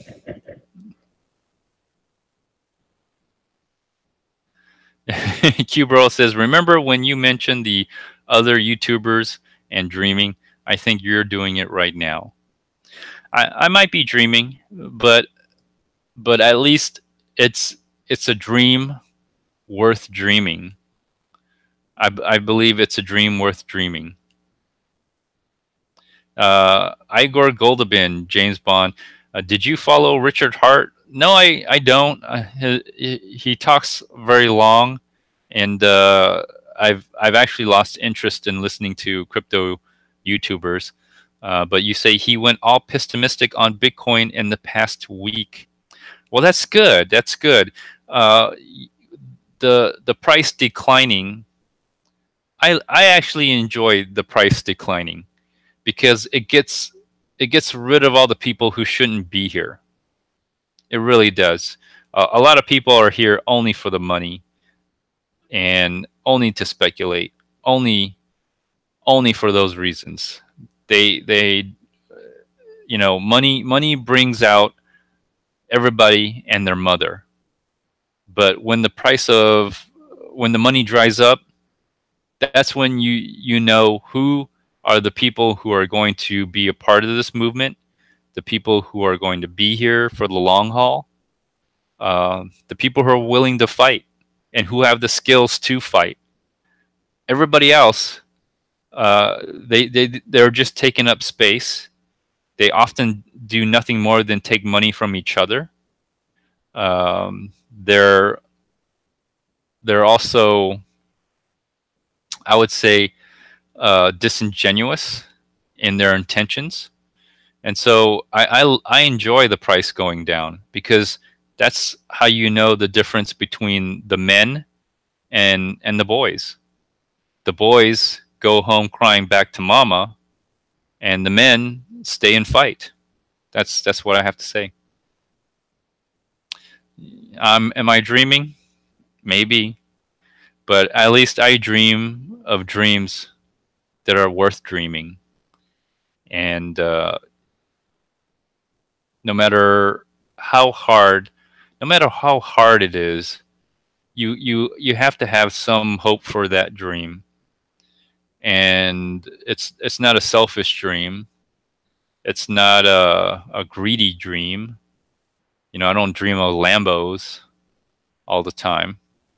I dream of a better world in which I can finally rest. I can finally rest, and I don't have to do this anymore. That's what I dream of. Anyways, thank you very much for your comments. Okay, so let's go here. Bond trading view. This view created by James Bond of Bitcoin Live. List of top 55 coins and tokens compared to Bitcoin percentage and all-time high. Flagged for shorts. Now, usually I would have the shorts right here, but I'm going to do a shortcut here. I'm going to click right here on percentage down from all-time high. Wow, look at some of these percentages. Geez. 79% on Ripple. Holy moly. That thing's taking a dump. Bitcoin Cash is like 74%. Cardano, 71. Wow. Talk about taking a dump. New Economy Movement. Jeez. 70%. Wow. Oh, here's Tron. Tron, 87%. Wow. Wow. Bitcoin Gold, Saya Coin. Wow, when you really look at these coins, they're not doing so well. All right, so here's the percentages here. Wow, look at these. These are 50, 50, 50. It doesn't look good. It does not look good. Ethereum took a dump. Did you all buy some Bitcoins selling your Ethereum? You should have. All right, so number one is Digix DAO. That should be a coin you should consider dumping to get more Bitcoin. Populous, should be dumping that. It's only a matter of time. Ethereum as well. Ethereum is always staying on the top 5 here. They're down 41% from the all-time high. It was just a couple days ago. They're only 25%. What happened? Well, I think reality set in with some of these bag holders that you can't really cash out of your Ethereum. Decred, number 4. Should be dumping those, and Neo. You should be dumping this too, which looks like a lot of people have, but man, you should have dumped it last week. Anyways, those are your top 5 altcoins to dump, short sell, exit out of to get more Bitcoin. Remember, the goal is to get more Bitcoin. Remember, the Super Bowl ad didn't advertise any of these coins. They advertised Bitcoin. All right, so let's go finally let's go to the giveaway. So thank you, everybody. Here is the list right here of everybody. I had Andre Barnwell. I checked the addresses. I'll check them again.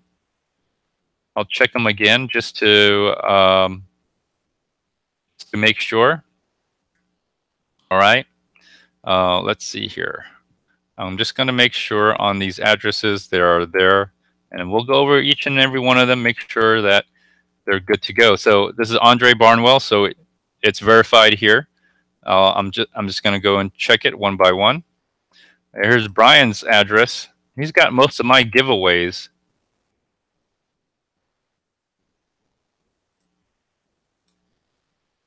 He's gotten most of my giveaways here. This is Brian's address here. Okay, so that's verified. I'm just going to verify with all of you.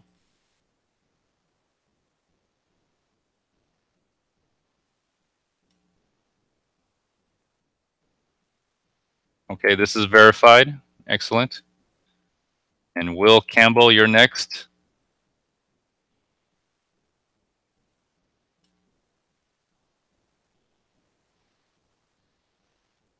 Oh, Will Campbell. Will Campbell's got like a lot of dineros in this account, in this wallet. Okay, long as it's verified. Let's see here. Patrick, you're next. Let's see what you've been doing. Patrick's a poor man. He's got zero in his wallet, 0 Bitcoins in his wallet. So Cotter, let's see what you've been up to.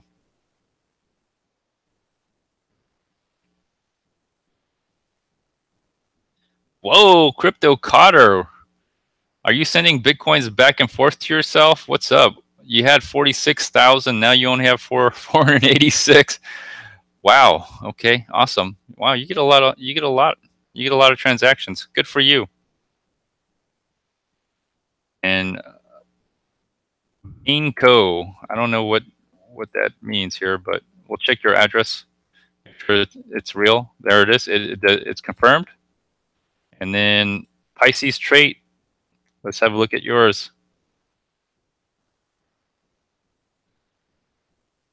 Okay, that's confirmed. Dual overhead camness. Let's see what you got going on.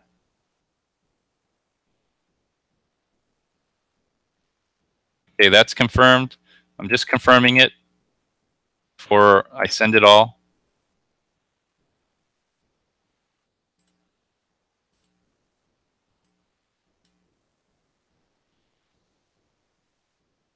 All right, that's confirmed. Wow. You had 14,000. What happened to it? Did you gamble it on the Super Bowl? Eddie Kazida from this one. All right, confirmed. And Keith Wilson, that was Mark Anthony's, but just check out Keith Wilson. Sure it gets confirmed here. I'm just confirming the address. All right, you had $234 in here at one point. Anyways, okay, so all these addresses are confirmed. All right, Andre, Brian, Dave, Will, Patrick, Crypto, Bain, Pisces, Dual Overhead Camnus, Eddie, Mark, and Keith. Thank you for all providing an address to me. And I've put these all in here already. And so here it is. So just take a quick look. And here's the address which I'm sending from. I have some Bitcoins in here. This is the address I was using for my time lock to get tainted coins during the whole 2x hard fork saga, which never happened. And so just push plus and you get to add all these addresses. You input them in. I'm going to be giving you 0.0001628. Basically, I'm going to give you 1,628 Satoshis. Okay, that's a lot. That's a lot. 10 years from now, remember, Bitcoin will be worth $40.5 million. And so I have a transaction fee of 640 Satoshis. Yep, 640 Satoshis right here. That leaves 640 Satoshis. There's no return address because I'm giving you all of the Bitcoins evenly. Here is the transaction right here. So this is the transaction. And then it's 482 bytes. Okay, 482 bytes, the raw transaction. All right, so I got that all in here. All I have to do is sign it. Go into sign. This is my private key, which is private right now. I'm not going to show it. And it doesn't matter because I've already got it. Now, typically, you would do most of this offline. After you get your raw transactions, you go offline, and then you input your raw transaction in here. Put your raw transaction in here with your private key. You would do this offline. And then you would submit it, and you would get a signed transaction. So the signed transaction includes my private key, which allows me to spend my Bitcoin to you guys. All right, once you do that, take the signed transaction and then broadcast it, which I already have here. So this is the signed transaction. I'm going to now broadcast it. And if I'm not mistaken, this should be worth, this should be 1.2, 1 point something Satoshi per byte. Just over 1 Satoshi per byte fee. I've batched all these transactions, 12 transactions. I haven't submitted it yet. I'm going to do it now. Let's see if it works. If it accepts it, hopefully it'll go. Let's do it. Or let's count down. 5, 4, 3, 2, 1. Ignition. We have liftoff, everyone. We have a transaction here. Transaction ID. All right, excellent. Let's have a look at some of these here. Let's refresh it, and we should see a transaction here. And we do. Look at that. There's a transaction right there. Isn't that wonderful? Let's see what the fees are. So here you go, $1.35. I sent you all $1.35. What was the fee? The fee is 5 cents. Look at that, 5 cent fee. 5 cent fee. I sent out 12 transactions for 5 cents. That's less than a penny, people. That's fractions of a penny. Fee per byte is just a little over 1 Satoshi per byte. It did go through. Let's go over the mempool real quick. So there's all the transactions right there. Excellent. Well, not that hard. Look at that. Fee weight is less than, it's like 0.284 Satoshis a weighted unit. Estimated transaction, 134, 135. So there you go. I don't know how long it'll take. But let's go to Johoe's mempool statistics. Let's have a look at the mempool.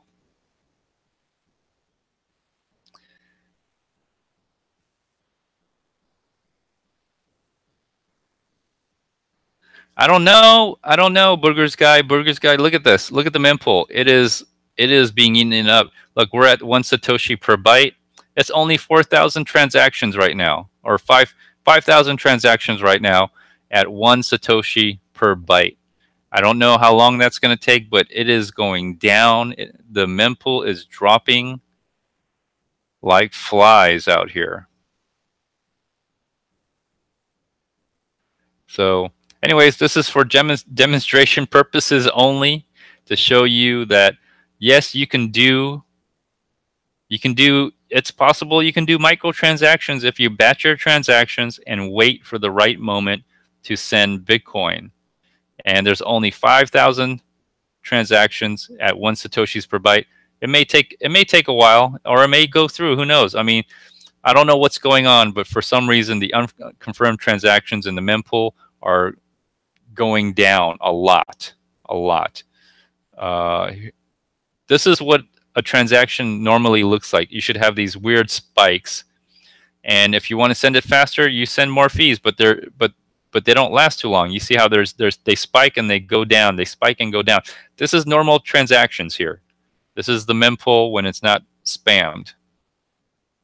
Look at the mempool and megabyte. So you know you're seeing this, and look, that's normal here. This is normal, and this is going to be amazing when it finally does clear out and the transactions finally go through. Literally, there's only what, about 4,000 or 5,000.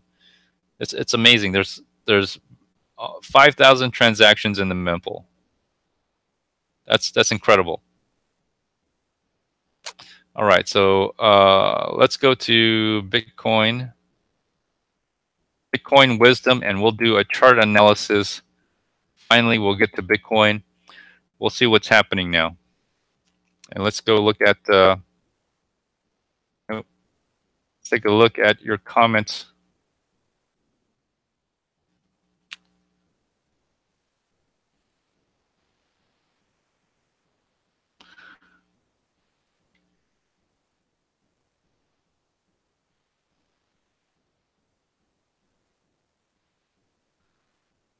All right, let's have a look here what you're all saying here.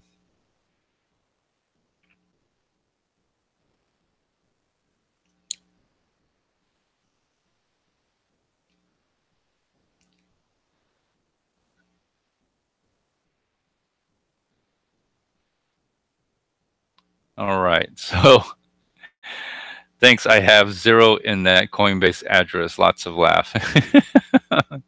Well, now you got something. I just spammed the network for Roger Ver. Leisure Picker, you said, "Oh my fucking god, $1.35. Don't spend it all in one place."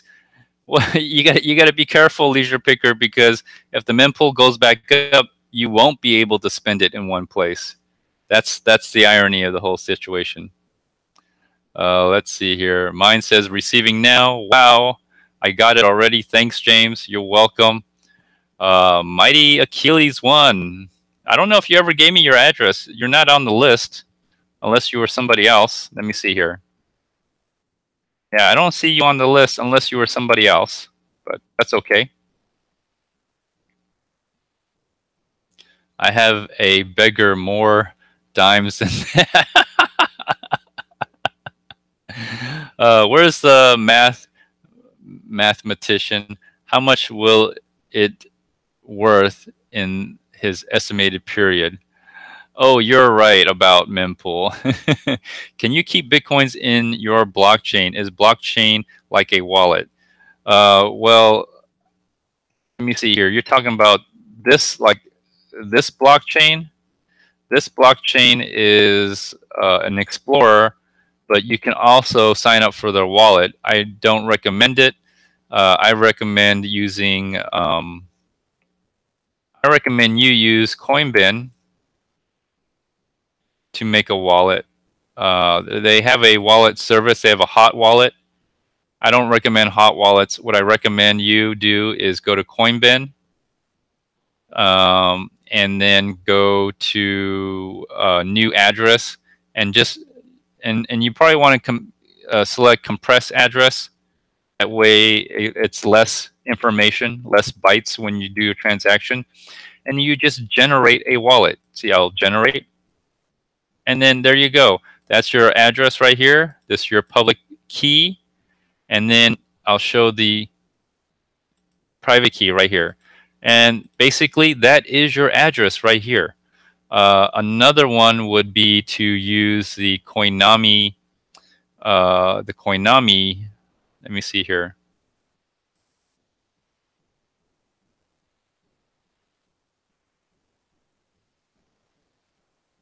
Coinami, it's in the notes section, but you can use a Coinami recovery tool phrase, which is this thing right here. And this will generate a mnemonic seed. Let's do, I highly recommend 24. And we'll pick, these are all the coins that Coinami supports that basically use the same code for Bitcoin to generate wallets. But I would pick Bitcoin, and then I would randomly generate. It's generating and it's calculating. There it is. And here's the 24 words right here. And there's your root key right here. And then what you do is you scroll down, and this is your address. These are HD wallets, higher deterministic wallets, and there's your private key. So every time you send it to it, and you can import, you can literally import. So there's your private key for every of all the addresses of all these addresses, okay? And literally all you do is you take the mnemonic seed and you can put it into any wallet that has a BIP39, and you're good to go. You're good to go. And this is how you generate a wallet. And so why on earth would anybody buy a hardware wallet when this is available to you? Matter of fact, a hardware wallet basically does this for you, except I did it online. I'd recommend you do this offline. When you do it offline on a computer that never touches the internet, you basically have a hardware wallet. All right, so there you go. Let me see. Where's my $1.35 leisure picker? You got yours. What are you talking about? Oh, okay. I'm sorry, leisure picker. You didn't give me an address. Did you give me an address? If you didn't give me an address, I didn't put you on the list. These are the people on the list that gave me an address, and sorry if I missed you. I'm gonna have to probably I'll make it up next time. Next time, okay? Next time. That's what I tell my kids when they want something. Next time. Tomorrow.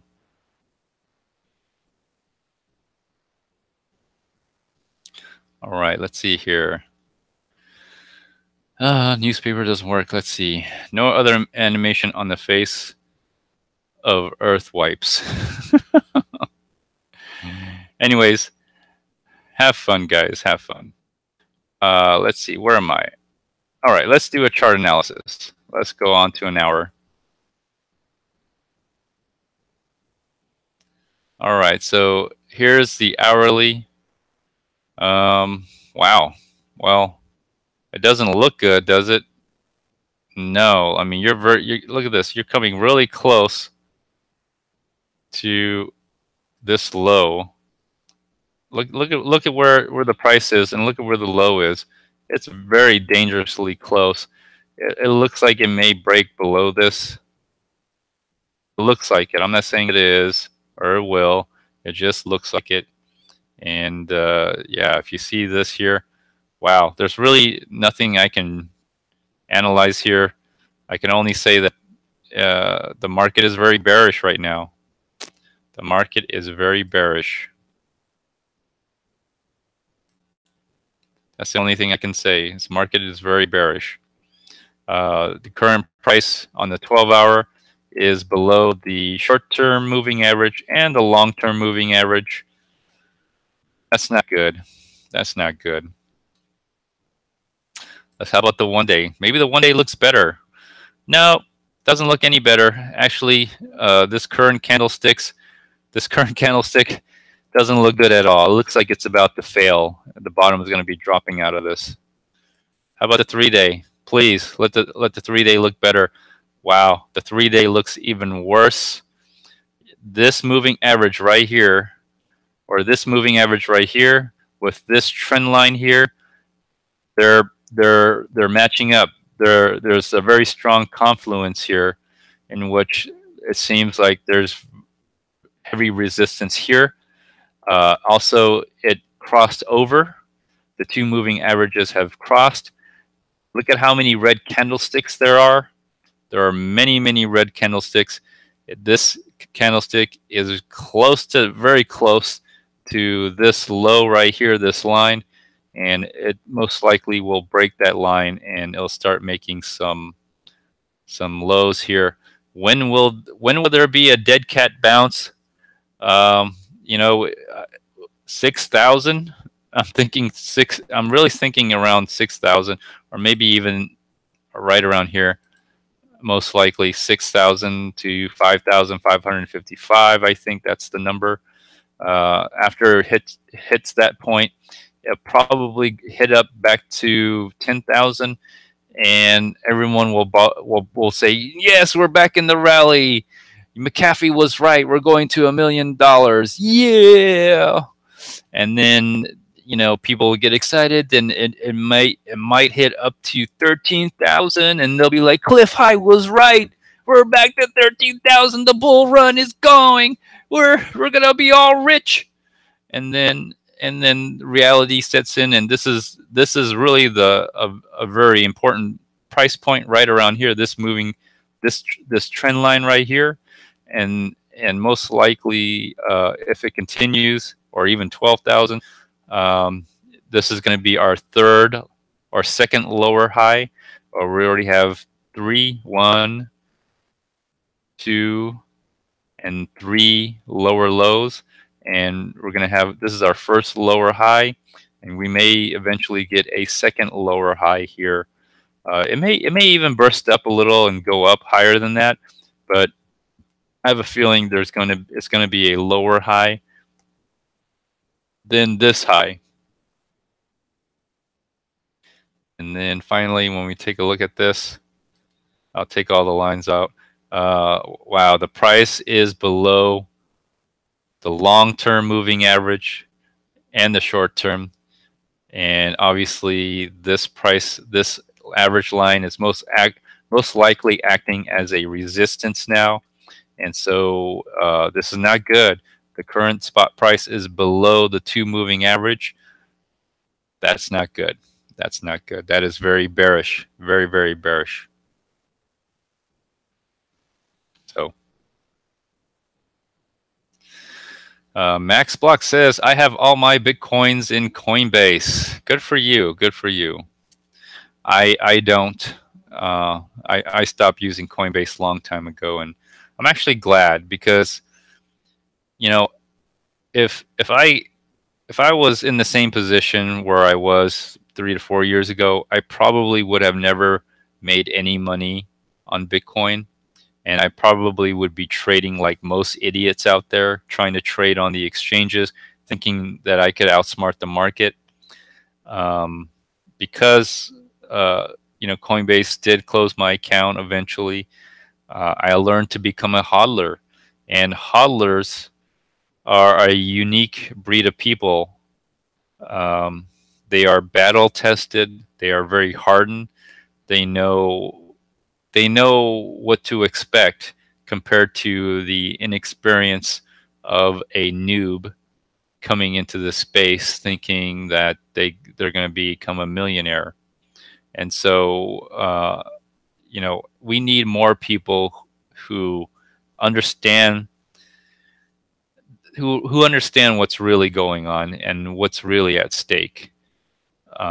We need more real people, with more real testimony and making more real videos than trying to shill or try to do these get rich quick schemes. The lame people need to go away, and the only way to get rid of the lame people is basically for the price to go down, to be in a bear market. Bear markets are good because they get rid of the people that should not be here. All right. If you can't hold on to any amount of Bitcoin, you shouldn't be here. You should sell your Bitcoin now and go back wherever you came from and never come back. That's just my opinion, okay? Sounds harsh, sounds mean. If you need a nipple to suck on, you can go back to your mom and suck on her nipple. But I'm telling you, if you can't handle it, you should leave. Igor Goldman says, James Bond, with sentiment getting to max levels and sell-off being less violent, do you think bottom is near? Well, I do think a temporary bottom is near. I think that that there's only so much people that are willing to sell before they buy back in at a lower price than what they sold it. So a lot of people sold higher at current prices. Matter of fact, that's how the prices got here, right? So a lot of people sold at 16, 18, 14, 15, 12, 10, 9,000. So there's a lot of people who already sold, and eventually they have money locked up on these exchanges, or they have cash. In order to make a gain either in Bitcoin or in cash, you have to go back into the market and you have to buy back in the Bitcoin if you're looking to get more Bitcoin. So you made a Bitcoin gain. So eventually people are going to come back in. It's just going to be a bounce. It's going to be a bounce because the sellers have exhausted themselves, and the sellers are looking around saying, okay, I have no more Bitcoin to sell. Bitcoin's is at a lower price. Maybe I should start buying some and I'll get more Bitcoin. And eventually it will bounce back up, but I do think we are in a downward trending market. And so you're basically playing a very dangerous game of trying to pick a bottom and then sell when it hits the top of the channel, or what you think is the top of the channel. Usually the top of the channel is never the top of the channel until it becomes the top. And it only becomes the top after it is confirmed, which is by then too late for you to trade. See here, like one more leg to 5 to 6K and we're done.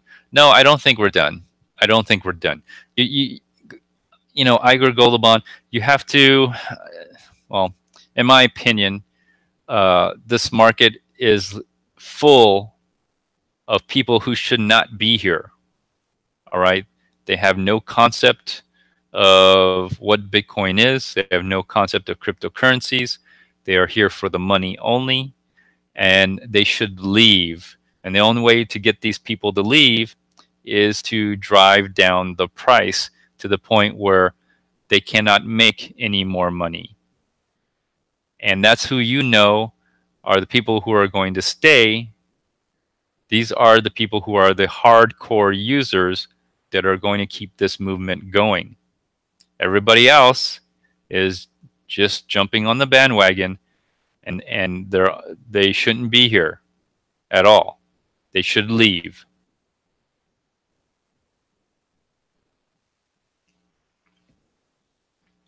BlockMax says, would you recommend me to send all my Bitcoin to Coinbin?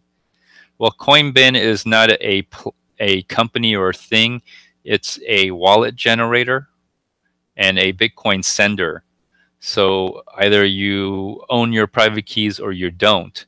I recommend you owning your private keys, and the only way to own your private keys is basically not to have it on an exchange, not to have it on Coinbase.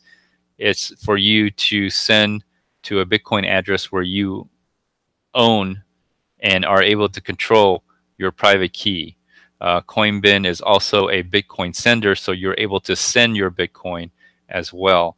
You have to be careful about using it, because if you look, let me see here, Coinbin, okay, oh, did I change it already? Okay, here, okay, so on Coinbin, if you look at the transaction that I did, this address right here, what I did was I sent all my Bitcoin to you guys. So I don't have a return address. There's no point of having a return address. There's no Bitcoins coming back into this wallet. So when you do a transaction like this, typically you would want to have one more transaction, and that transaction is your Bitcoin wallet. So if I had more Bitcoin, I would essentially send. Okay, let's say I wanted to do no transaction fee. Okay, so instead of having this as a fee, I want this amount of Satoshis coming back to my wallet, which is the wallet that I sent this from right here. And so I would have a 0 transaction fee, and this amount of Bitcoin would be coming back to my wallet. So that's the only thing you have to do differently than what I did, is make sure you put a return address or an address to another wallet that you own the private keys to. Okay, and typically in an HD wallet and in a mnemonic code converter like this, here's your different addresses right here. You see right here and right here. So these are like an address that you can send to, and then each address has a private key right here. See, has a private key. So on the mnemonic code converter, it just generates these for you because these are HD wallets. And so you can, you know, you can use this. So like if I had this wallet, I would, you know, simply here, down here, I didn't want to return back to, you know, return back to this wallet right here. If I didn't want to return back to this wallet, I wanted to send to a new wallet that I own the private key to, which would be this address. Okay. That I do own the private key to, which this would be the private key. Then right here, I would put that address in there, and then this amount of Satoshis would essentially go to that new address that I own the private key, if that makes sense. And so there we go. So that's, well, that's it. That's it for me. I'm almost done here. Let's see here. BlockMax says, where do you sell your Bitcoins and where do you buy? Okay, so I sell peer-to-peer. So I recommend try Local Bitcoins, try Paxful.com, try Wall of Coins, try Craigslist, try Backpage. Go to your local Bitcoin meetup and see if anybody's willing to buy your Bitcoins. Buying Bitcoins, again, I would highly recommend go to your local Bitcoin meetup places and see if there's anybody that is willing to sell their Bitcoins. Another thing is you could try to find a miner or other people that have Bitcoins to sell. and you can negotiate a price with them. This is where peer-to-peer trade come in. There is a risk. There's a physical security risk. There's a risk in that way. You essentially, let me refresh this, see if you make sure everyone's, I see all the live chat here. So okay, so I guess this is pretty much it here. So essentially what you have to do is be prepared to defend yourself if you're going to be attacked. So there's other security measures you have to be aware of. So not only do you have to have cybersecurity, when you trade peer-to-peer, you have to have physical security. You have to be willing to defend yourself, and even if you have to, in order to defend yourself, kill anyone who's trying to kill you. I'm just saying, okay? Be prepared to do that. If you're willing to do those things, I think you'll be fine.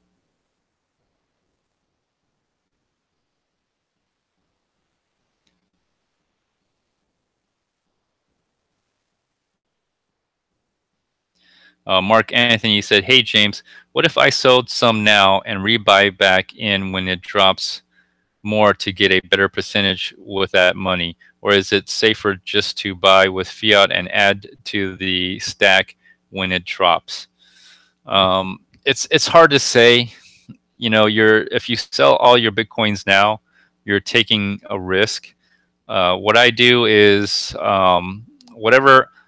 when I started out, I always tried to get more Bitcoin, and I still do that today. I have a HODL wallet. All the Bitcoin gains that I make, or whatever Bitcoin's left over after I get my initial investment out, is going back to the HODL wallet. I make a new wallet after I reach a certain amount, and it just sits there. And then I buy new coins. Typically try to buy new coins, and then the new coins are my trading wallet, and I trade with that until I get my original investment back, and then whatever's Bitcoins are left in that after a certain amount, I make another HODL wallet, and it just sits there, and that's all it does. And I just keep buying more.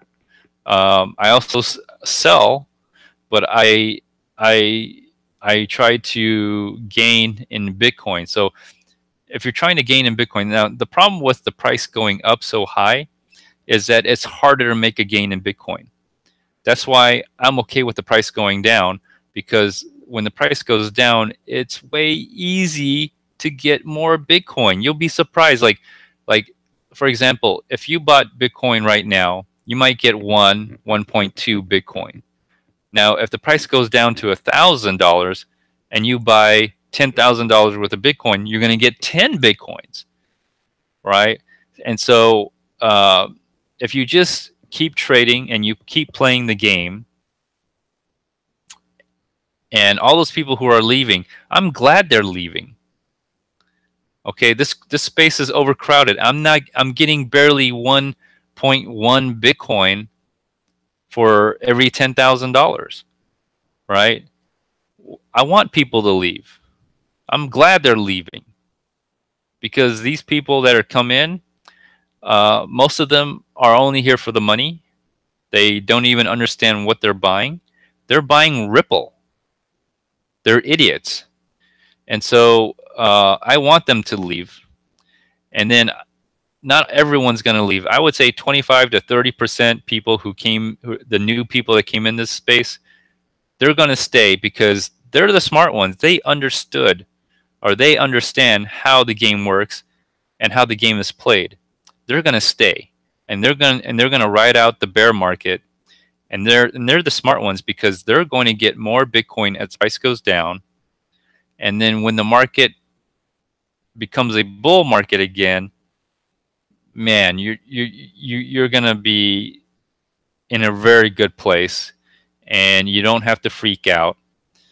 You'll make money. You'll make lots of money, and the Bitcoins you have will be basically no risk whatsoever. You're welcome, Leisure Picker. And Q-Bro, I'm here for the money. Well, then you might leave, because when the money dries, most people leave. And unfortunately, when most of the hype is dead and the price gets deflated, me personally, that is the best time to buy Bitcoins. When everybody writes Bitcoin off, that is the best time to get Bitcoin. There is a flooded supply at a lower price. It's only a matter of time before another bull market comes and you've got all this Bitcoin, and the stupid idiots who just hodl, all they do is buy and hodl. Like, unless you have a 30, 50, 80-year timeline, you know, then buying and hodling and going about your life is pretty smart. All right. But if you're just like hodl, strong hand, masturbate, you're wasting your time, because you're gonna die. You're gonna die, take your Bitcoins to your grave. That's stupid. Do something with those Bitcoins. Do something with your life. All right. Do something. Right. It's just not pushing buttons and making YouTube videos all day. Do something with your life. Have a life. If you have no life, what's the point? I don't care how much Bitcoin you have no life. It's not worth it. Have a life, people. Have a life. Anyways. Oh, this is getting it's getting red already. Okay, let's close this out. Let's close this out, and let's just get back to this. So again, people, like to reiterate some words here.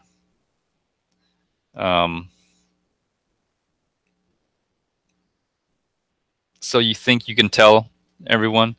Do you think you can tell?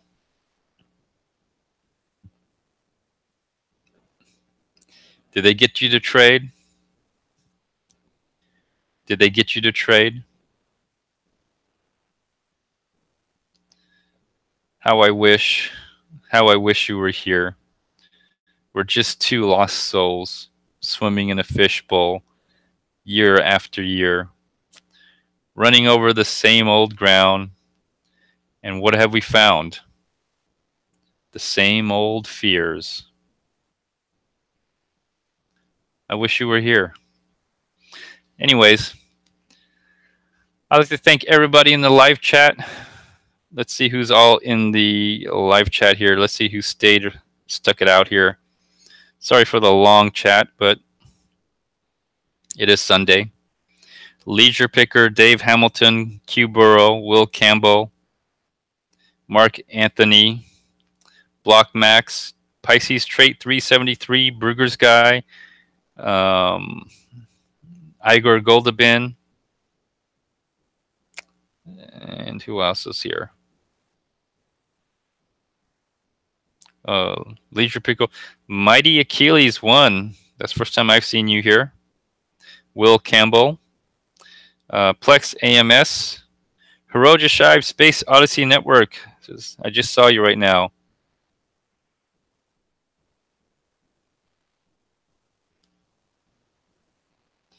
Let's see here. All right, that's all for the chat. Anyways, this is going to conclude this episode, so feel free to like, dislike, leave a comment, or even do a video response. Well, you know, Q-Bro, we're all here for the money. But here's the thing.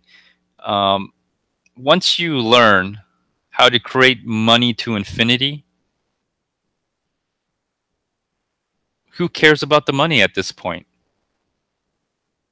Only people who cannot create money using Bitcoin are here for the money.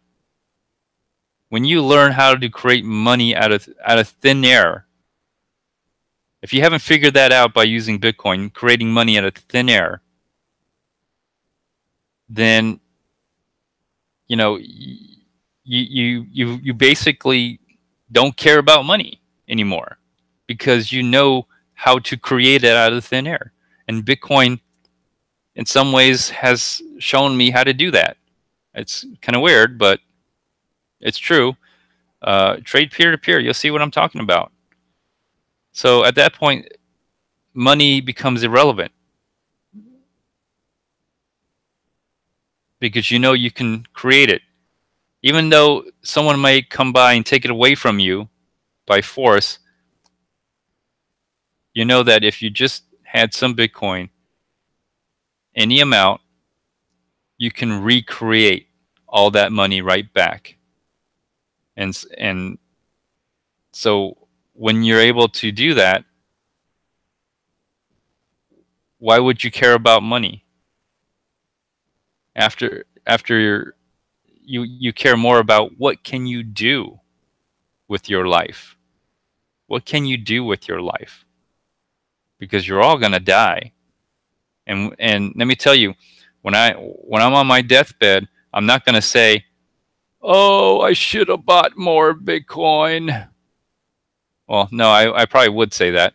I wouldn't say, "Oh, I should have made more money,"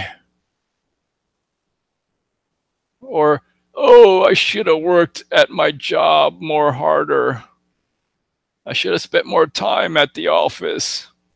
I'm not gonna, you're not gonna do that. You're probably gonna wish you did something with your life that you didn't do, unless you actually did do something with your life. Then you would have no regrets, and you would fulfill all your dreams, all your goals, and you would die peacefully. All right, you would die with peace, with grace. Anyways, I'm going to conclude my episode here. Please like, dislike, leave a comment, or even do a video response. Until next time, everyone, stay tuned. Bye now.